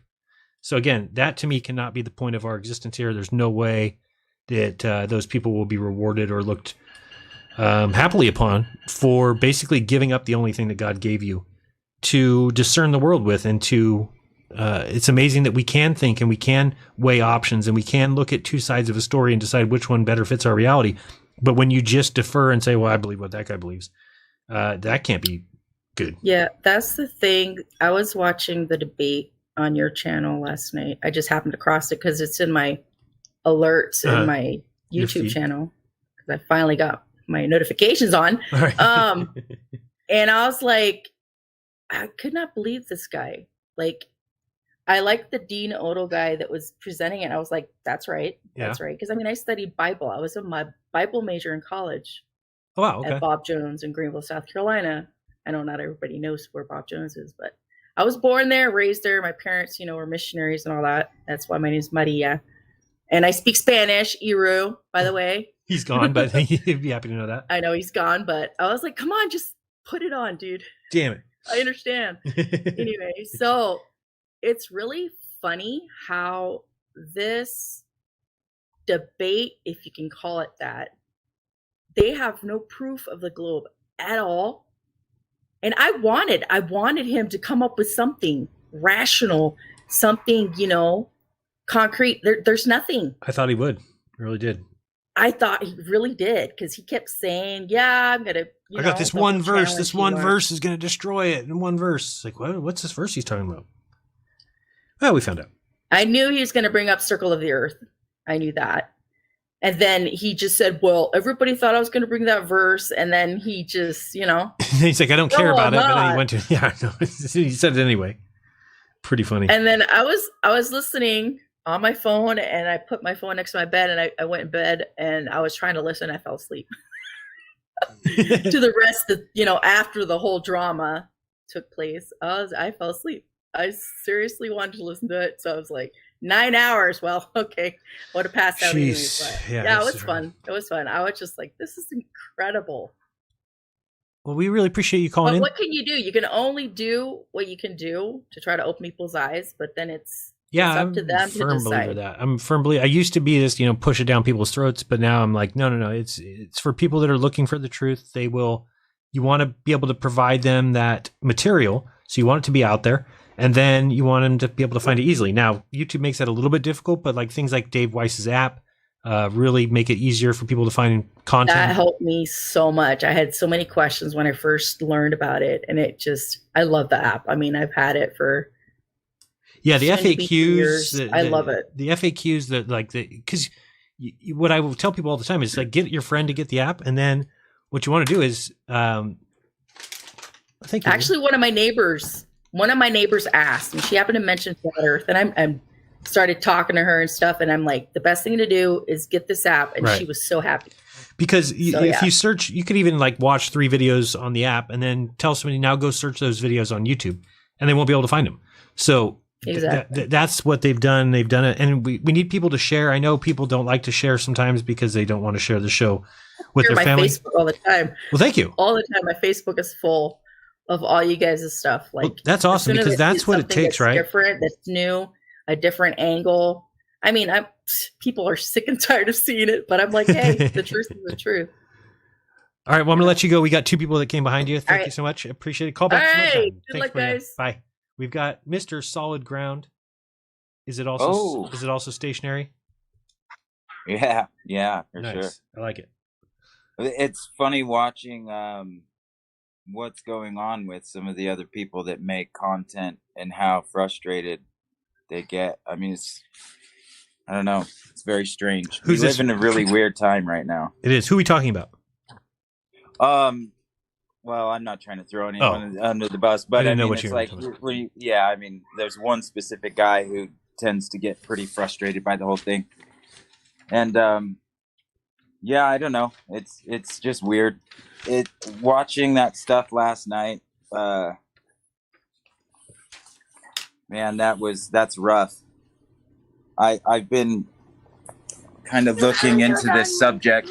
I found out about it in December of 2016 to 17. Okay, so it was like right at the end of the year. It was right after Christmas, and it was some homeless guy that he asked me for $1, and he said something about the Earth being flat. All right, homeless guy.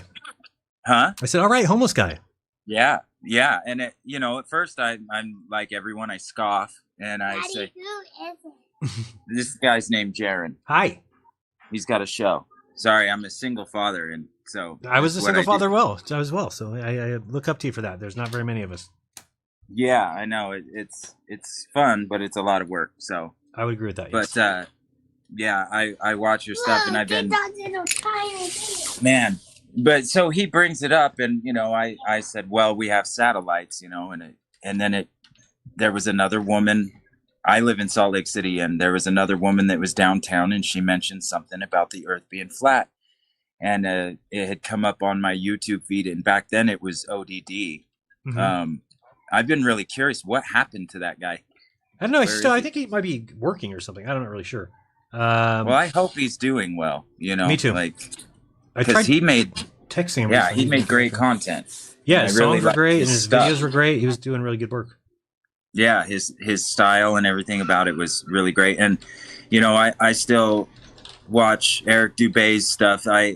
Some of it's a little bit rough, but I try to take in all the information that I can, because I don't want to be closed-minded to it. And I try to understand, what some of the non-stationary earthers are claiming and what they're saying, but I can't really wrap my head around what they're trying to say, so it gets confusing. But like in what particular subject, or what?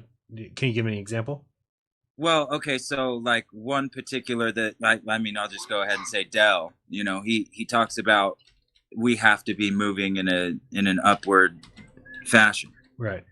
And so what that stems from, just where that comes from, is because if you adopt the relative density only position, which I used to hold, then you will run into that problem of why would it be that if it's relative density only, why does down act different than up? Meaning that if you have a bottle of water and you drop it, the water stays at the bottom. It doesn't displace to the top. Whereas if you move it to the right, move it to the left, it always displaces opposite, right? Well, the problem with that is that when you add the relative density, when you add the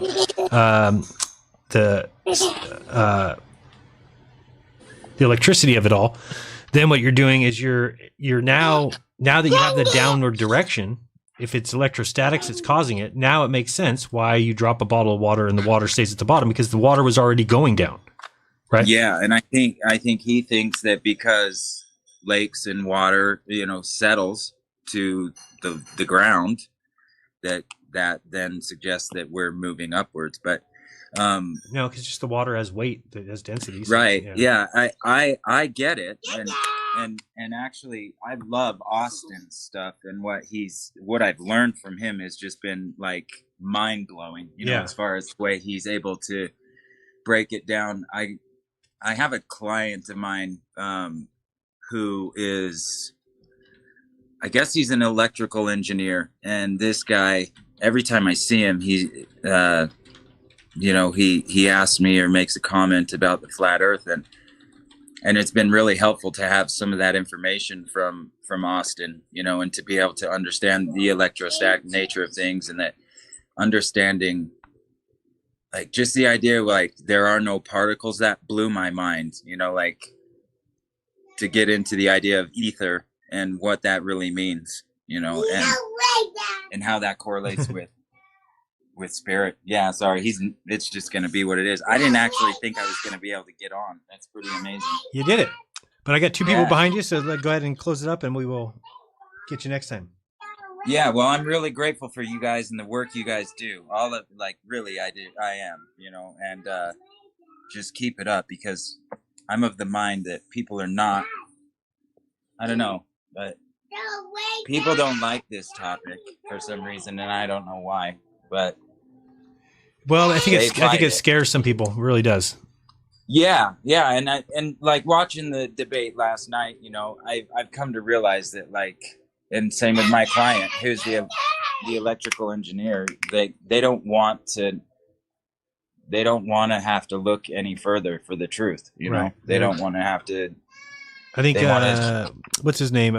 Theory Hypothesis said at one time, he's like, smart people don't go looking for answers to questions they already think they have the answers to.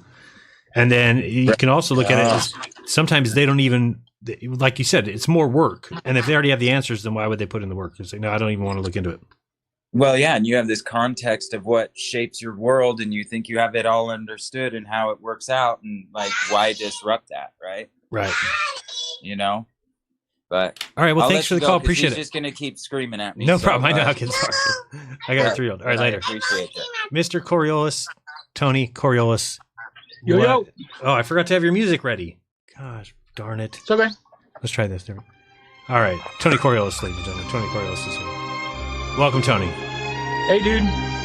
I'm like you. I went to Globe after that debate.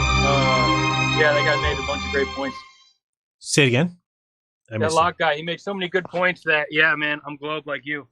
He did. He won us over. I mean, we always say that we have like a 99% retention. After that show last night, it's going to go down to about 80%. We're going to lose quite a few. I really did think, like, whatever to the debate. I didn't even know if I was going to watch it, but I ended up watching the whole thing. Now, I kind of fell asleep for the presentation of the Globe guy. It was horrendous. Block. You didn't miss anything. Yeah.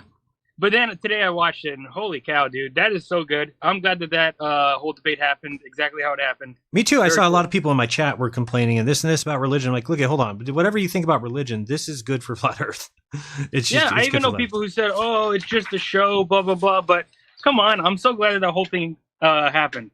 But I do think some of the most egregious stuff the guy said was the whole, like Mark Sargent. I'm with Dave Weiss. Like, dang, that guy was such a jerk to Mark Sargent. Yeah, he said he's not one of you. He's not one of you. Like, what is it? Where do you get that from? Can you have some evidence with that or something?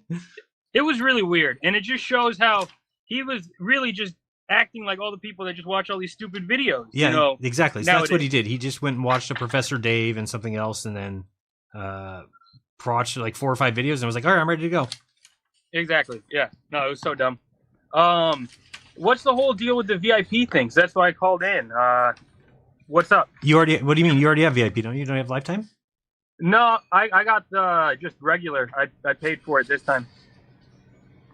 So what do you mean? Sorry, I don't understand the question then. My bad. No, is there like any sort of like a random question you got to possibly upgrade to VIP? Oh, well, I'm going to be giving away a VIP. I'm going to be giving away a VIP pass as soon as we close up this phone calls. Oh, okay. Yeah, I'll be looking out for that. All right, I got. I don't know if you. Let me see. I'm reading my first. I only have 3 of the 4 questions written down. I'm trying to think. Will you get any of these? I think these will be tough for you. We'll see. Okay, we'll see. Tony Coriolis is going to try. And you know what? I just thought of my 4th question. All right. Talk to you soon. Nice. Peace. We've got Mojo Shop, and then we'll be done. Mojo, what's up? Hey, guy, how you doing? Excellent. Apparently all right. Yeah, good. Yeah. Hats off to Dean Otto. I think he did a great job. Agree. Yeah, absolutely wonderful. And like you said, I guarantee that there's not a flat earther there turned around and went to the globe. No. He may have planted a lot of seeds. I'm sure he planted a lot of seeds. Yeah, I think a lot of people have to look at that. I mean, basically, and it's a ridiculous argument but it's one that obviously the church has already given in on, and they've gone with the side of science. But it looks